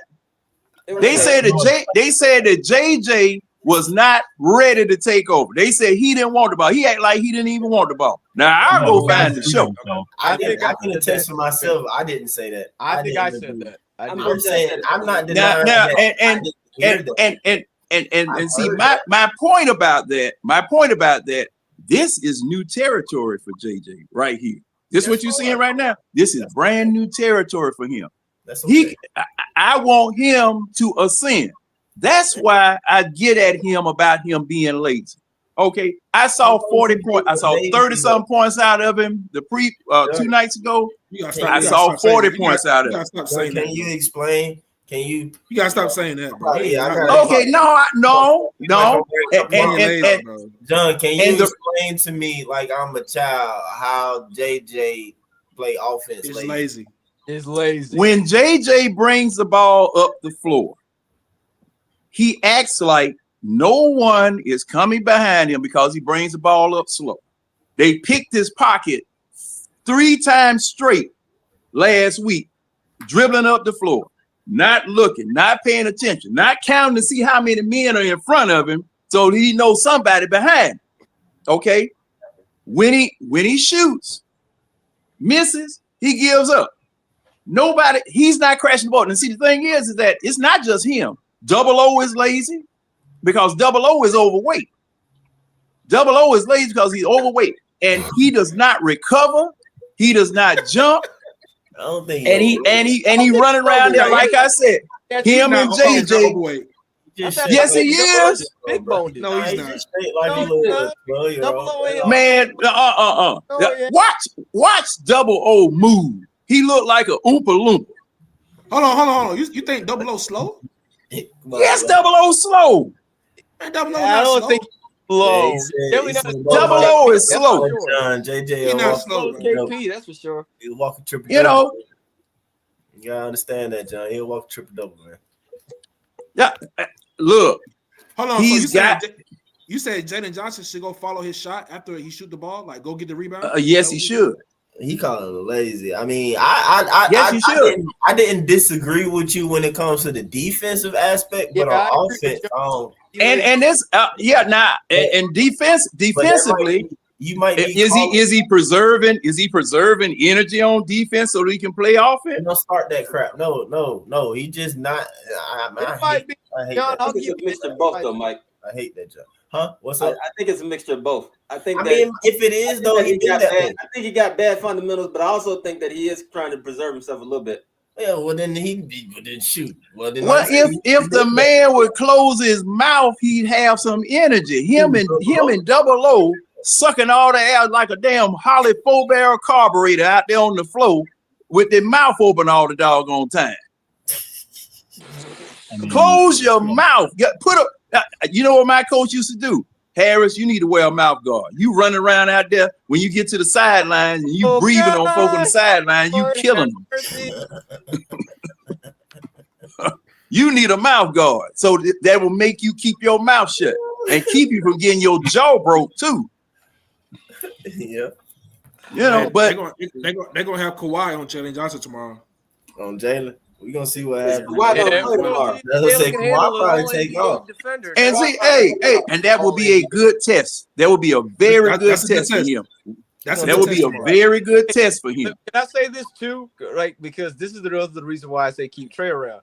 Now, because Jalen's doing what he's doing, the defenses really can't get on Trey as much as they used to because they're like, well, we got to accompany that kid there because he's being super efficient and extraordinarily great in the half court. To me. No. Well, hey. Wait. It depends on who else is on the floor. I mean, like if Dyson's on the floor, it's possible that Dyson's man is gonna roam. That's true. I forgot Dyson's man. Dyson man, definitely. But first, let me ask you this: since you, I know you know the game. Well, not to say that anybody doesn't know the game. I'm just saying because you have good takes that I enjoy. Like, what do you think is gonna happen when Trey comes back? What do you want to happen? Let me ask you that. So I think one of 3 things will happen when Trey comes back. I think you have the worst case scenario, you have the what I think will happen scenario, and then you have the best case scenario. Worst case scenario, Trey's like, I missed all this time. I can't get all NBA nominations. I still need to prove that I'm a max value player. So he comes in and he wants to play hero ball. That's the worst case scenario. Right. Because then Trey will turn into 2018, 2019 Trey, where all he's doing is just chucking up shots, and that we're not going to win any games that way. What I think will probably happen is he's going to come back and just play the exact same way he was already playing. Best case scenario, he comes back and he leans into the idea of being like the John Stockton and just trying to get 15, 16, 17 assists a night and put in effort on the defensive side. I don't expect him to be a great defender, but give me effort like a Steph Curry does. Because like Steph Curry's not a great defender either, but he's going to give you enough effort to make it so like he can play the lanes a little bit better and make it a little bit harder for the opposing player to get a shot off. And on top of that, it makes life easier for Dyson, makes life easier for Nikhil and all the other actual great defenders we have. So instead of them having to worry about Trey all the time, they can concentrate on their guy more. So, well, can I say something to that? I think for me is like I agree with you, but I do think it is going to be the best case scenario because before Jalen got hurt, he was averaging like 15, 16, almost, that type of amount of assists. He was getting like 20 games almost every night. Yeah. So to me, it feels like he's kind of leaning into that John Stockton role already. I know, but I'm saying it. Let me mention also going back to that last season. He did play the facilitator role because you saw that D Hunter finally became a 20-point per game scorer. Jalen was putting up 20 points per game. He was almost a triple-double until he got injured the first time. And I think that what you're going to see is probably the same thing. And the thing that we as Hawks fans got to hope for is just better health. This took off though when JJ went down though. This assist really took off when JJ went out. Yeah, but notice though when JJ went down, it was right after that we traded DeAndre Hunter. It was and DeAndre Hunter had some time that he was down. Clint went down, and we somehow won 40 games with dudes like Roddy and Niang, Moji, Niang. Yeah, that's because Tank will be happy about this though. But because not Trey, but Quinn, the Quinn system or whatever is for you to move the ball, man. So it's going to benefit at least you having lesser players in some extent because ball movement, quote unquote, lesser players. You definitely don't want to just be standing still. So what you're saying is that we've seen Trey be a facilitator in Quinn's offense. Yeah, and then I would say another thing too, though. Trey does a little when bit he as can, well, though, is that Quinn has him pushing the ball more in a sense or whatever. And also too, Trey in the past used to never do it, and I used to feel like Dre should always get it in that situation. And I believe any wing should get the ball in that type situation, but you move the ball ahead, like pass the ball ahead. Don't dribble it past half court. All great point guards or point guard or whatever, like you they push the ball ahead. Yeah, they push the ball ahead. Like, yeah, I try not to say push a little bit because some people might be thinking about like, you know what I'm saying? Like dribbling it, like pushing hard, like run up or whatever. But I know what you're saying though, Tank, though. But yeah, like throw the ball or whatever ahead to that wing because give them that chance to go before defense set up. Like most wings, especially pro wings, I ain't even gonna say most, like that's why they in the NBA. Like they can score a one-on-one downhill situation. They gonna score and get fouled. So you throw it ahead, give them that chance, and then if they ain't necessarily got it in that wall or they get cut off, you pull it out and then you throw it back to your point guard as he come across half court, and then you run your, you know what I'm saying? You run your thing or whatever from there. I got a video I'm gonna send you, Mike. It's one that shows how the 5-slot offense is supposed to work. That's the offense that Quinn runs, and it shows the Atlanta Hawks running it, and Trey running it to a T. The thing about it is that I think that we can run the offense. I think that we'll run it the way that Quinn wants to run it. I think that's why Quinn is excited to see Trey come back. But as you look at the makeup of our team over the last 3 years specifically, we've had key players to go down each and every one of those years. I mean, DeAndre Hunter really never gave us a full season. JJ really has never given us a full season. No. And those are key contributors, at least over the last 2 years. And Bogey couldn't stay healthy except for that one season when he went home and got the steroids.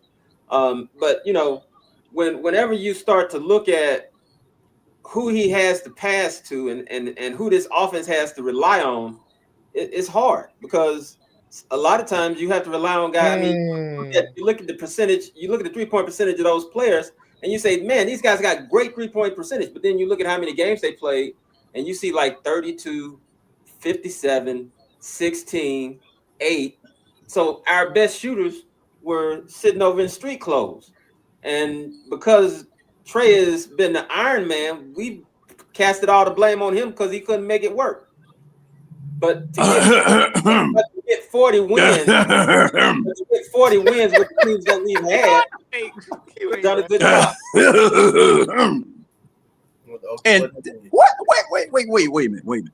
Marion, it must sound better coming from you. I think that's what it is. I think it sounds better coming from you because see you Said, lend "Nah, an I'm air busy." Come on. you lend an air of eloquence when you speak and when you enunciate. That's what I said. That's why, man. I'm just coming from McDaniel Street. These Joker can't shoot word for shit. You from the street. God, I'm from the street. You from the alley. You from around the corner. Hey, wait a minute, man. You weren't talking like that over on Stewart Avenue.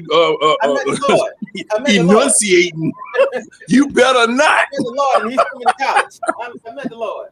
He said he took you to college. Yeah. Oh, hey. Well, hey, I didn't make it.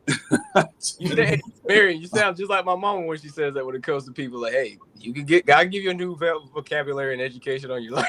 oh yeah. What did he tell Moses? Hey, don't worry about what you about to say. I will give you the words to speak. But I just wanted to also say too, it's weird about this whole Giannis situation. If I was at Free Nick, I was there.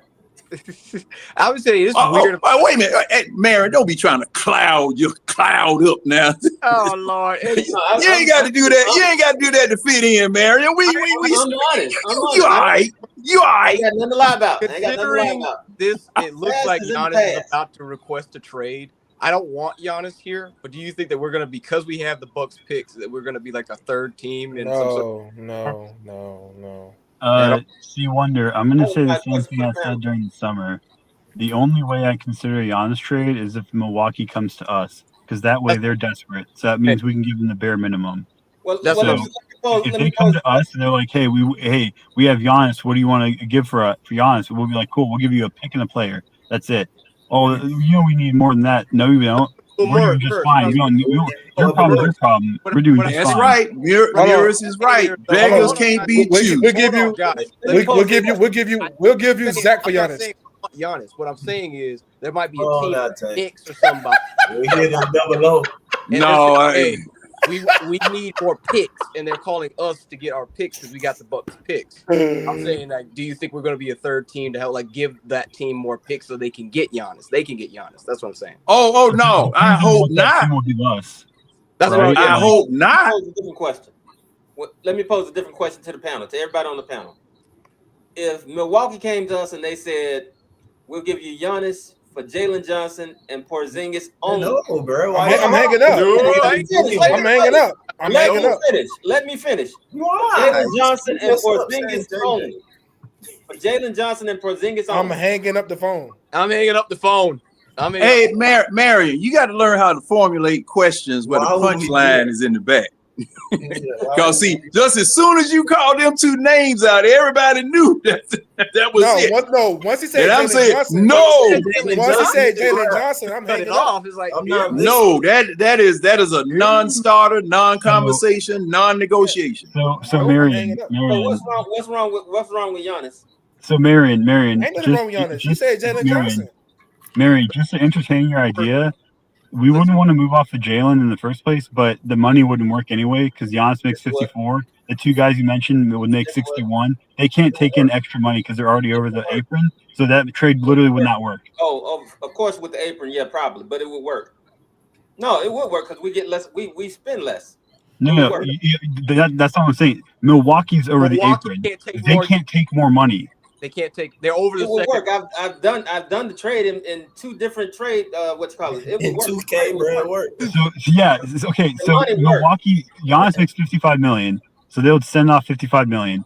If we send Jalen and ours would be actually $61 million. $61 million. It would be $61.1 million to their 54. It would work. They cannot take extra money.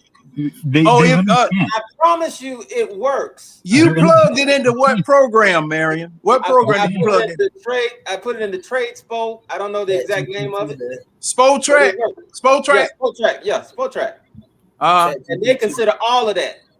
The money will work. The trade will work if it was. Hey, Murris, plug that thing in and see if you can see if that thing will work.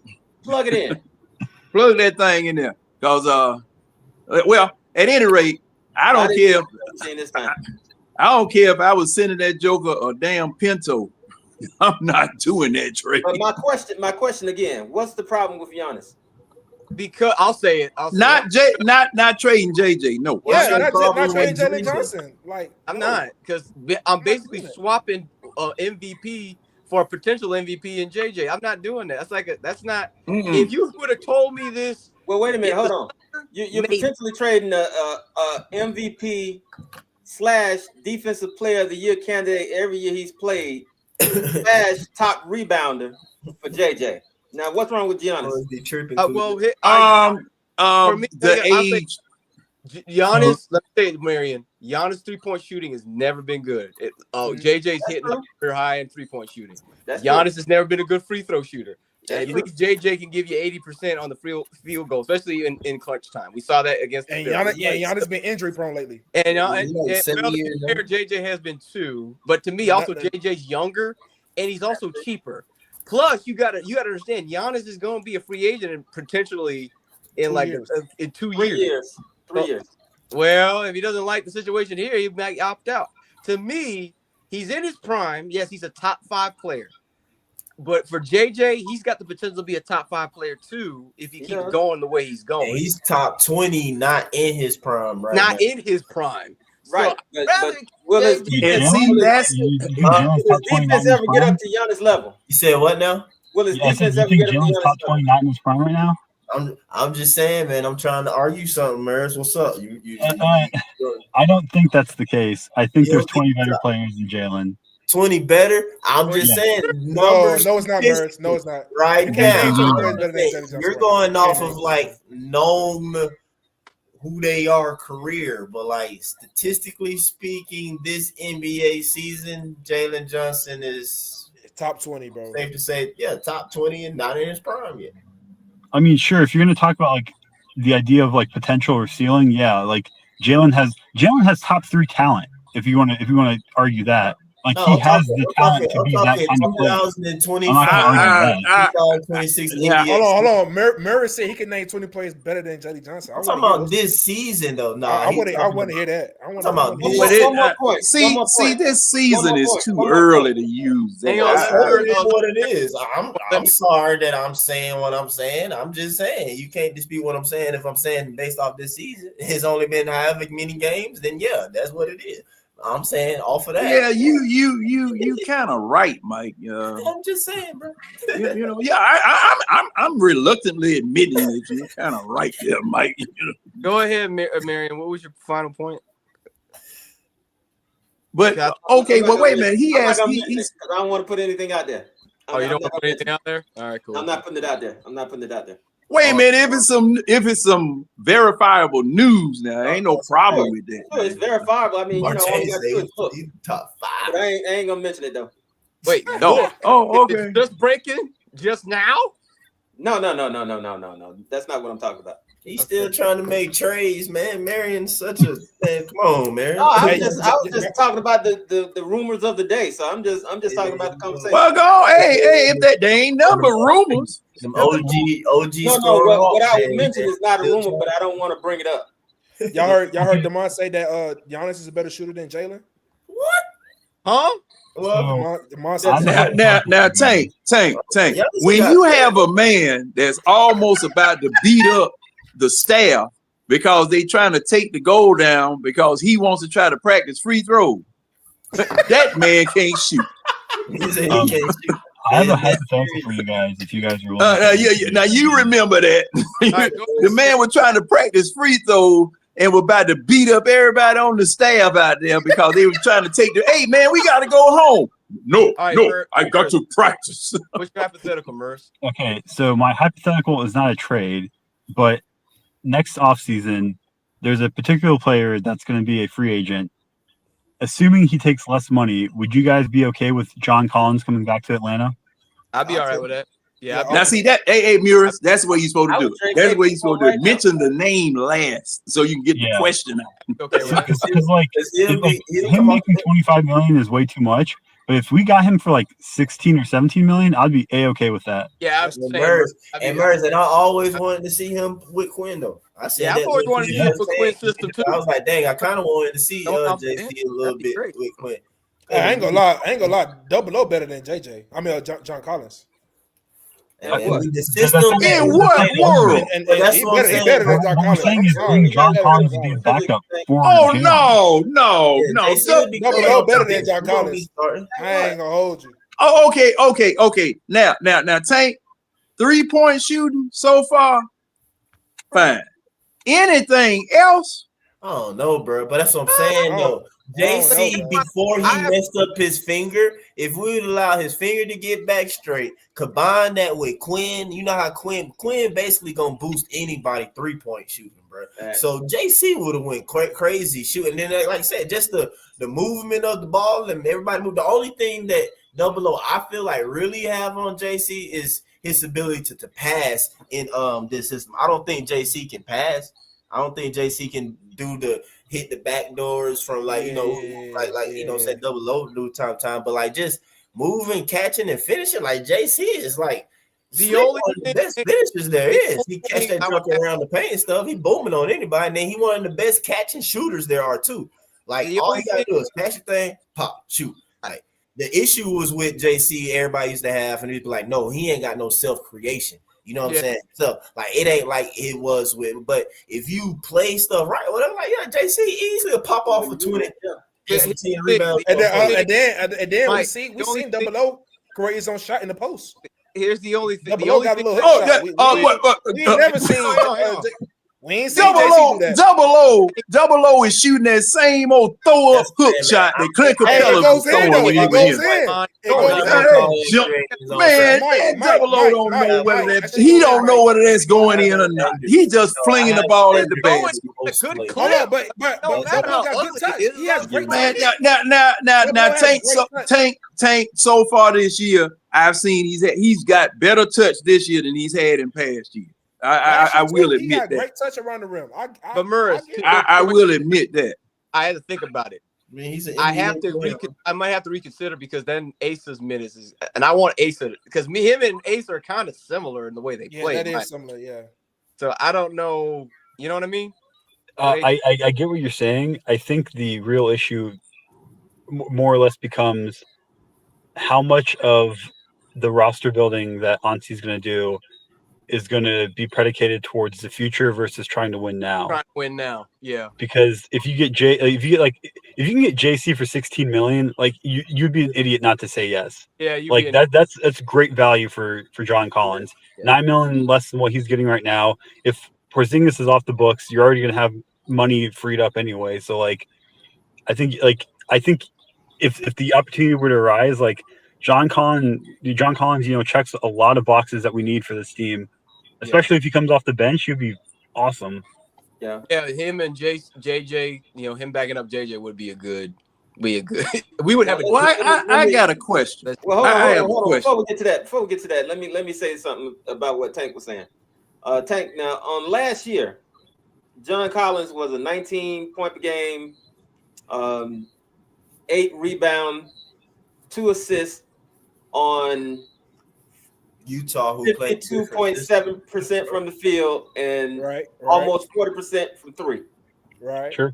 You're saying that Double O was better than that at any time? Yes. Last year. Right now he is.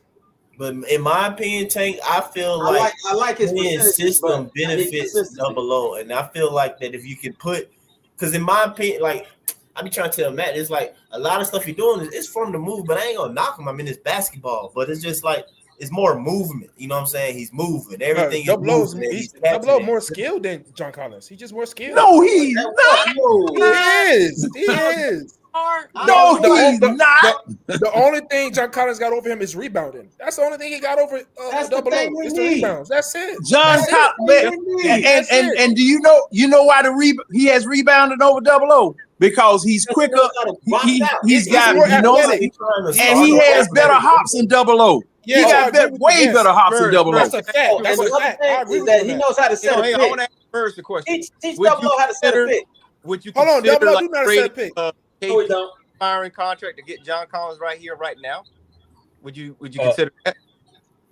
I mean, it would be like a 1-for-1 trade at that point, right? Because they're both expiring contracts. Yeah, so exactly. It'd be Porzingis for John Collins. Would I do that right now? Like, I think yes, absolutely. You still need to get like an actual center though, like another. Yeah, like, man. center. Ain't nobody taking Porzingis. Ain't nobody taking Porzingis. So I'll say this. Ain't nobody taking. Hey, man, look here. That man sick. Marion, I heard all that you said. I heard all that you said last night about that man's condition. That man's sick. So that John, man is sick. How John, many I'll say games has this. he missed so far in this particular stint? I think like 10. 10 doggone games, man. A lot of games. Man, woo. I'd be scared to play on the court with him. Now, I'd in be his scared to play on the defense, court with him. he missed like half of those games due to injury. I Not won't see like nobody. illness. So it's not as bad. No, but Maris, do you know what the illness is? That POTS. Yeah. And see, thing is that, you know, now I read up on it prior to you reading up on it, Marion, and see that, and like you said, there are various stages of it. But this man has missed 10 games, and they're not back-to-back games. I'm talking about 10 games in what, 2 weeks? Well, John, or longer. He's going to miss 4 consecutive games because of it right now. Like Yeah. 4 consecutive. Because see, you know, man, I've seen a dude pass out on the court before and go into convulsions and stuff. And see, man, this joker got this illness that bad. So yeah, I'm just saying, man. I had one of my best friends pass away. You know, playing basketball, had a heart murmur. Didn't know until it happened. He was just gone. Just gone. Muris, for that trade, you would have to. I mean, the money is not an exact match. You'd have to give the Clippers something in order to, because they got an expiring as well. And what I probably would do or suggest is that if it was John Collins and Chris Dunn for KP, because that gets another contract off of their books. Not to mention, you snapped through that trade, by the way. Like, that? You didn't think twice. You snapped through that trade. Say that again. I probably won't. Like, you don't think twice. You do that trade 100%. Yeah. Because Chris Dunn can play the guard wing position, and he's another perimeter defender. You get John Collins here. You get 2 guys that can actually play night in, night out versus KP who can't play. Like, I think if you get that opportunity, you take that trade. On top of that, John Collins is expiring, so you're gonna get $25 million off the books regardless. Exactly. It's like, yeah, you snapped through that trade. Also, and they get Jones because they lose Chris Dunn's contract, which is $5 million this year. And I think it's a little bit over 5.7 next year. So they'll get money off. I'm like Murs. I'll take that trade in a heartbeat. I'm like Murs because, like you said, Dunn. Plus, he's been in a Hawks team. He's one of the best perimeter defenders on the team. You can have him as a back. And imagine this: you can have Naw and Dunn coming off the bench as your guards in the perimeter.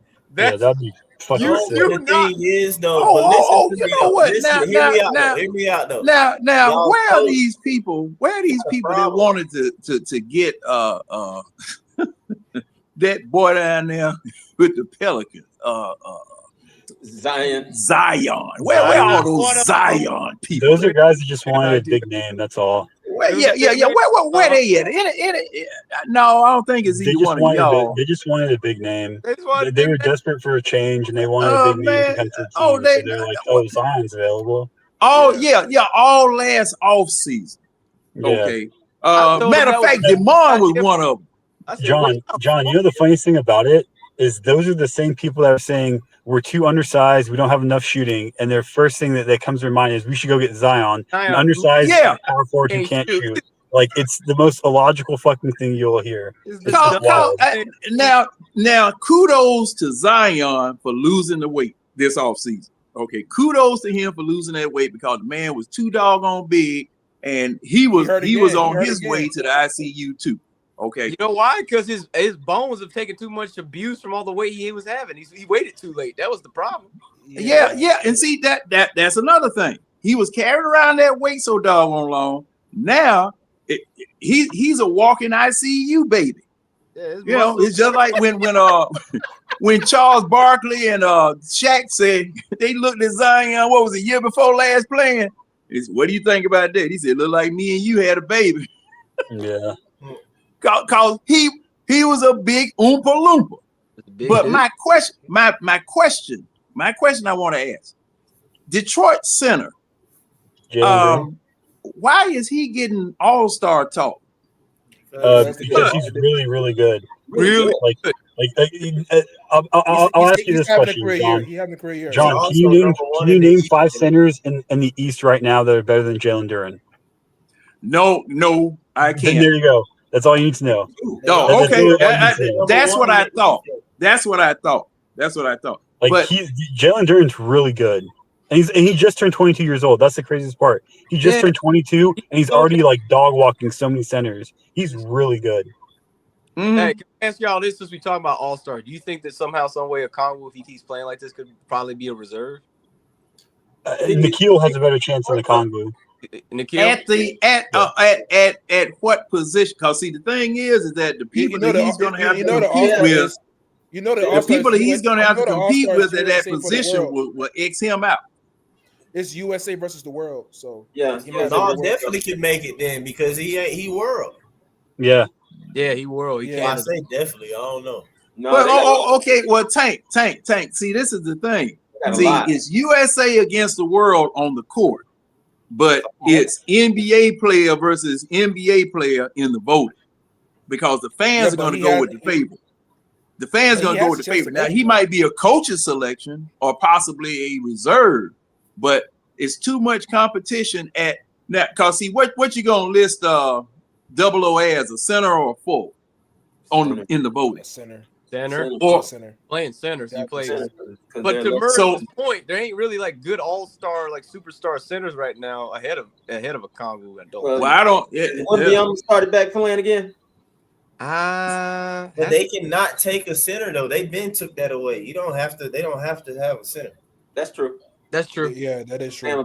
Bam rule. Yeah, the Bam rule. The Bam rule. But wait a minute, what's that? He's really good. Yeah, Bam Adebayo.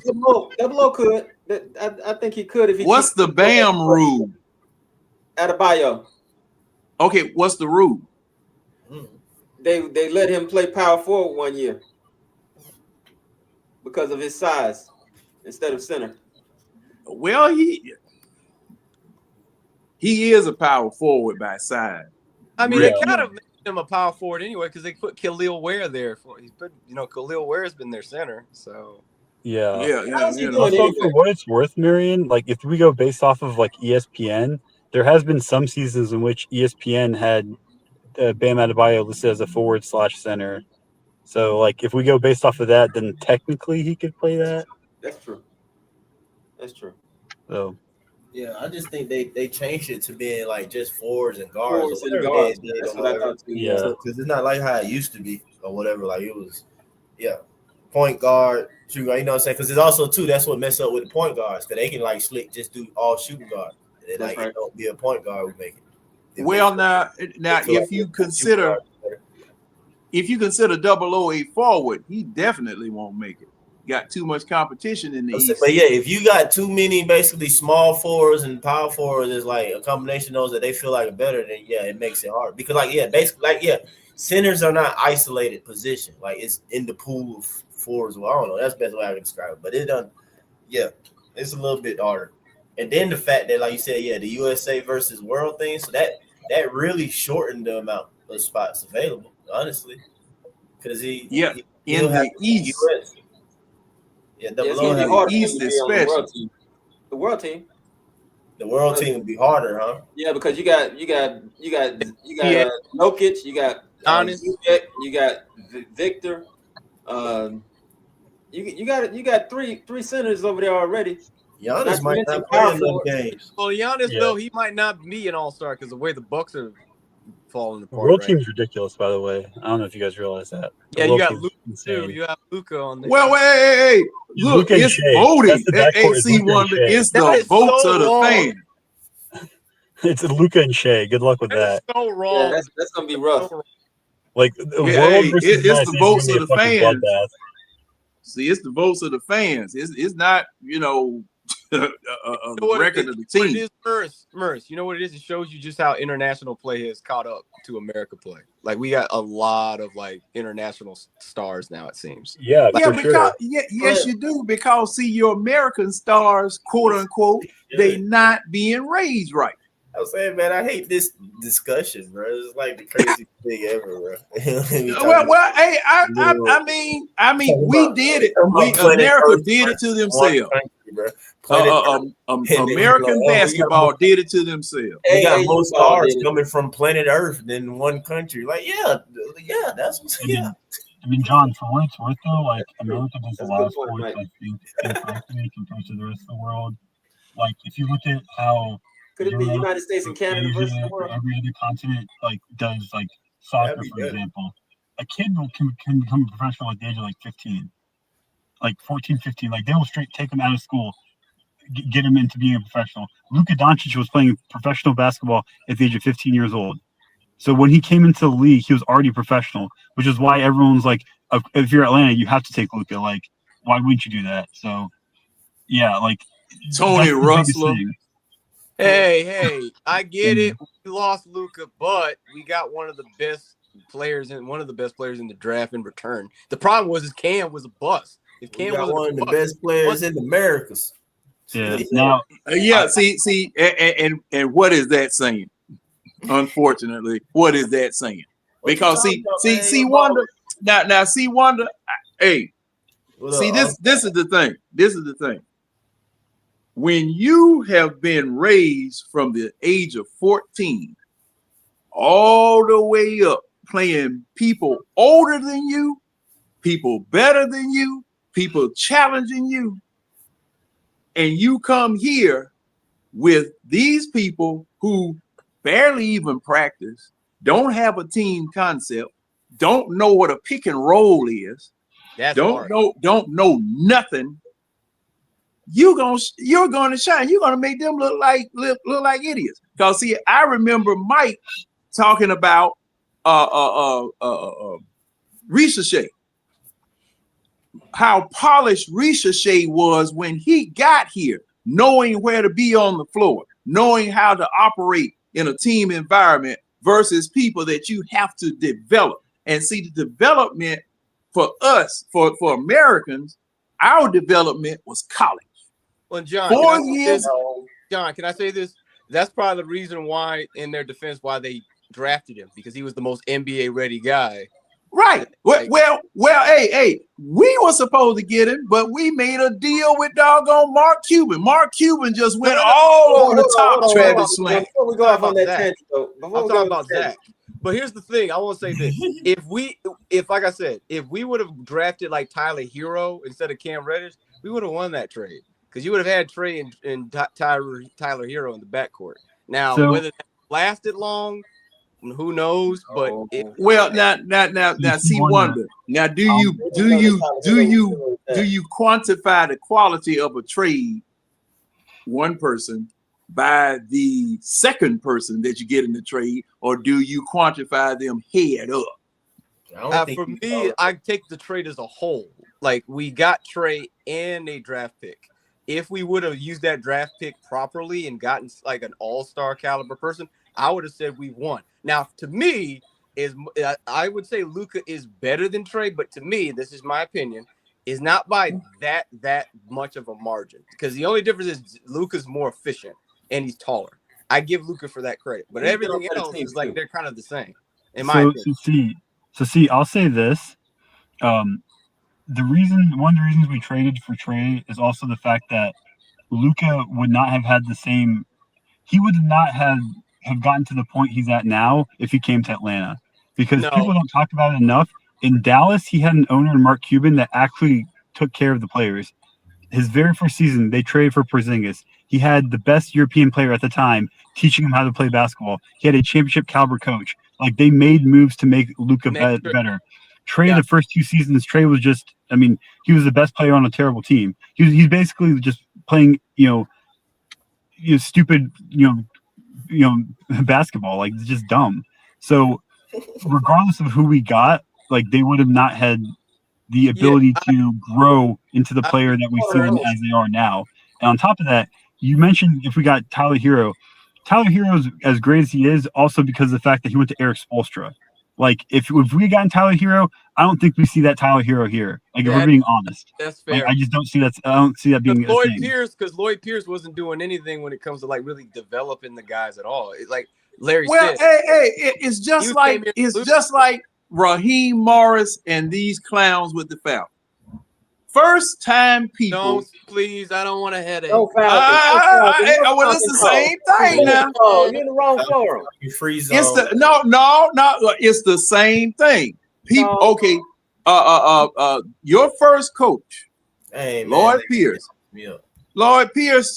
This is his first time, and see, just like who was that said that? I think it was Pat Riley, whatever. That little 6 inches between the assistant's chair and the head coach's chair. That's the biggest doggone 6 inches in basketball or in sports. Pause. I'm not even. Why y'all got the pause? Why y'all got the pause? See, hey. See, you know what? Y'all telling on y'allself. You know what? Y'all telling on yourself. You said it like you said it. So okay, all right. Them that 1 foot between them doggone chairs. How about that? John, even as a pastor who's not into those jokes, even I was like, hang on now. That's a little no. See, you're a little weak. See, Wonder. Sunday's supposed to. Hey, see, Wonder. Sunday's supposed to carry at least on into Tuesday now. I mean, funny thing is, I got to study for a sermon on Sunday. You did a real good job of sanitizing exactly what happened with Luka down in Dallas, because the truth of the matter is that Lucas was a diva in Dallas, and he threatened them, and they gave him everything he wanted. He got KP put off that team. He got Rick Carlisle fired. That was Luka. That was Luka. Rick Carlisle left. He didn't get fired. Rick Carlisle literally said, "I don't want to be here with this player." Yeah, he straight up left. Exactly. He straight up left because this player had the power to make him leave. Now here's the thing. When Luka was about to be drafted, he utilized his power. He said, if the wrong team picks me, I'm going to stay here in Spain and continue to play in the Euro League. That's part of the reason why we didn't look at him that hard. It's because we felt that if he would say that about the team that was drafted in front of us, how did he feel about us? Because we knew that he had relations with Dallas. Marion, to piggyback, wasn't his agent the same agent that Alex Sarr had too, if I remember? I don't know about all that, but it might be. Could be. I have to check because I'm pretty sure, because I remember, like you said, he didn't want to go to Atlanta. He wanted to go to Dallas because he wanted to be with Dirk. That's what that was what I was hearing. Okay. He wanted to go to Dallas because Dallas had went out there and gave him the white glove service. Yeah, nobody else would look at him. That too. Didn't Magic Johnson do the same thing to what was the name? Westhead, whatever the name was. Yeah, he got Westhead fired. Yeah. After they won a championship. Westhead one of my favorite coaches. After they won a championship. He won a championship and he got him fired. Yeah. Yeah. It was basically what was it? It was Cap. It was Kareem's offense, and Magic was like, bro, we're just giving Kareem the ball, and no one's doing anything. Well, it was. Well, I mean, it wasn't a center based offense, and let me dispel the rumor. Pat Riley did not start Showtime. Showtime was there with Westhead. He's the Showtime coach. Yeah. Definitely. Coach, and he took it to LMU with him. So yeah, he also did it with. Remember, he did it with Phoenix in the WNBA. That's why they won that title. He did it with Phoenix too. Phoenix too in the WNBA. That's why what's her name has been like the greatest scorer, because they did the show and go, just get it and go. But when now that y'all done brought and Bo Kimball and they were killing folks, that was Westhead. That offense. Now that y'all done brought this up, and Tony, he wanted to do the same offense. That's a shame that boy collapsed on that during the game. That was a shame. I saw that 30 for 30 film. My heart broke for that boy and his family. And now that y'all done brought that up, isn't it time for these females to go over there to their league and a referee? Don't start, John. Come on. No. I'm just saying. I'm just saying. Don't go down that road. No. It's time. We have launched the WNBA. And we launched the WNBA. The men can come back over here to the NBA and take their jobs and referee men, and these women can go back over there to the WNBA. We've launched the league. There's a spot for you guys to go. You can make your money, and you can do that. Go against the Clippers tomorrow, man. Yeah. What do you need to win this game? What we need to do against the Clippers to win this game? Yeah, please. Besides score more than them. Is there anything else? I'm just asking for a slight. Is there anything else? No, I'm just asking. Why do I have to say what doesn't need to be said? No, I'm just wanting to. Because see now, and I'm gonna tell you this. I will say this. I will say this on that particular point. I hear you. Since you did such a masterful job at diverting, I'm going to give you. I'm going to go ahead and go down this dirt road you paid. But at any rate, do not get demonetized. but this is the thing. What's going to start happening, and you've been seeing it in the past few games. Teams are going to start beating the Hawks up. They're going to start playing physical. They're going to start trying to punk you.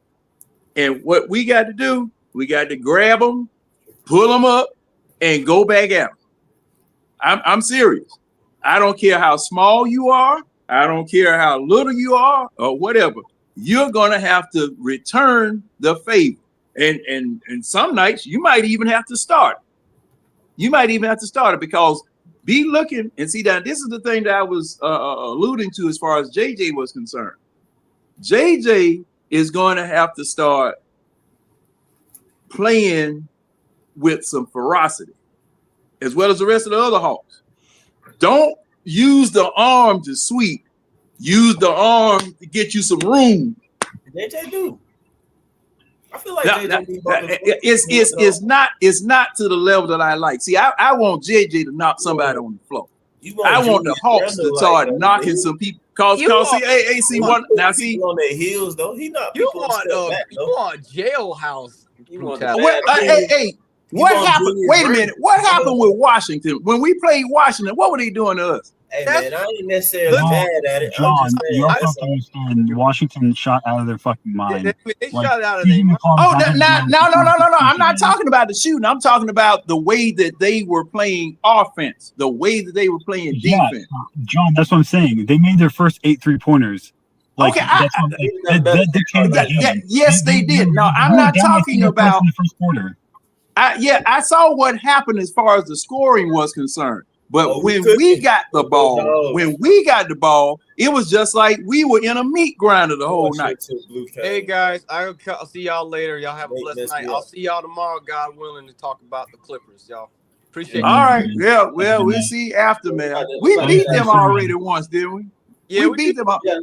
It's at home now. We got to keep Zubac off the boards, and we got to do something to slow down your boy Harden.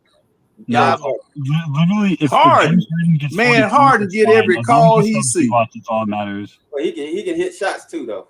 Like Harden, man. I don't know why Harden when they started calling that step back, stop calling that step back a walk. That was the degradation of the NBA. That's just ridiculous.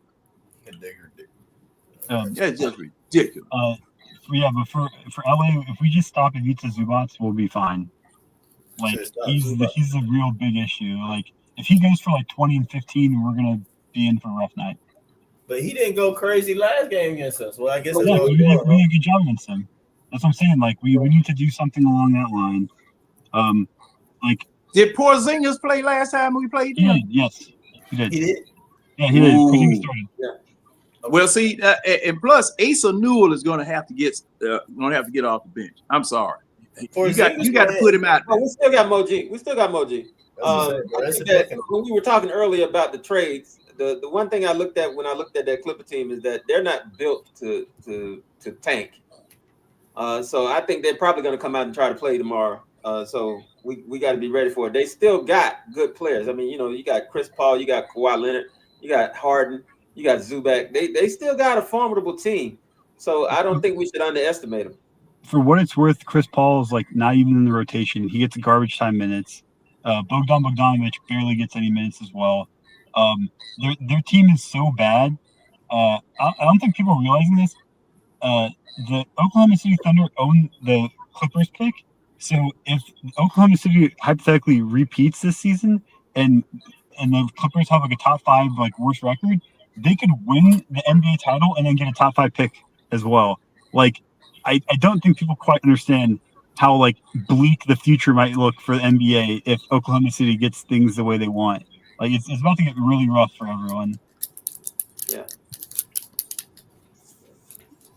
All right, fellas. Next time. So like, all right. Yeah, see y'all tomorrow night. Yeah. All right. Let's see how many minutes. Yeah, dark baskets. You know it'd be taking forever, man, for them to get the ball. I don't know why. But anyway, guys, we'll catch y'all for the post game tomorrow. We got the Clippers. Hopefully we win this game. I think we will. We got it at home, man. Protect home court. Anyway, y'all be easy. Take it easy. I'm out. Hold it down. I keep that shit on me. That shit on, yeah. I keep that shit on. Yeah. The telephone racks for the drip on me. Keep that shit on. Blowing on the Zion, sipping lean. I keep that shit on. Bad bitches recognize me. I keep this shit on, yeah. I keep that shit on.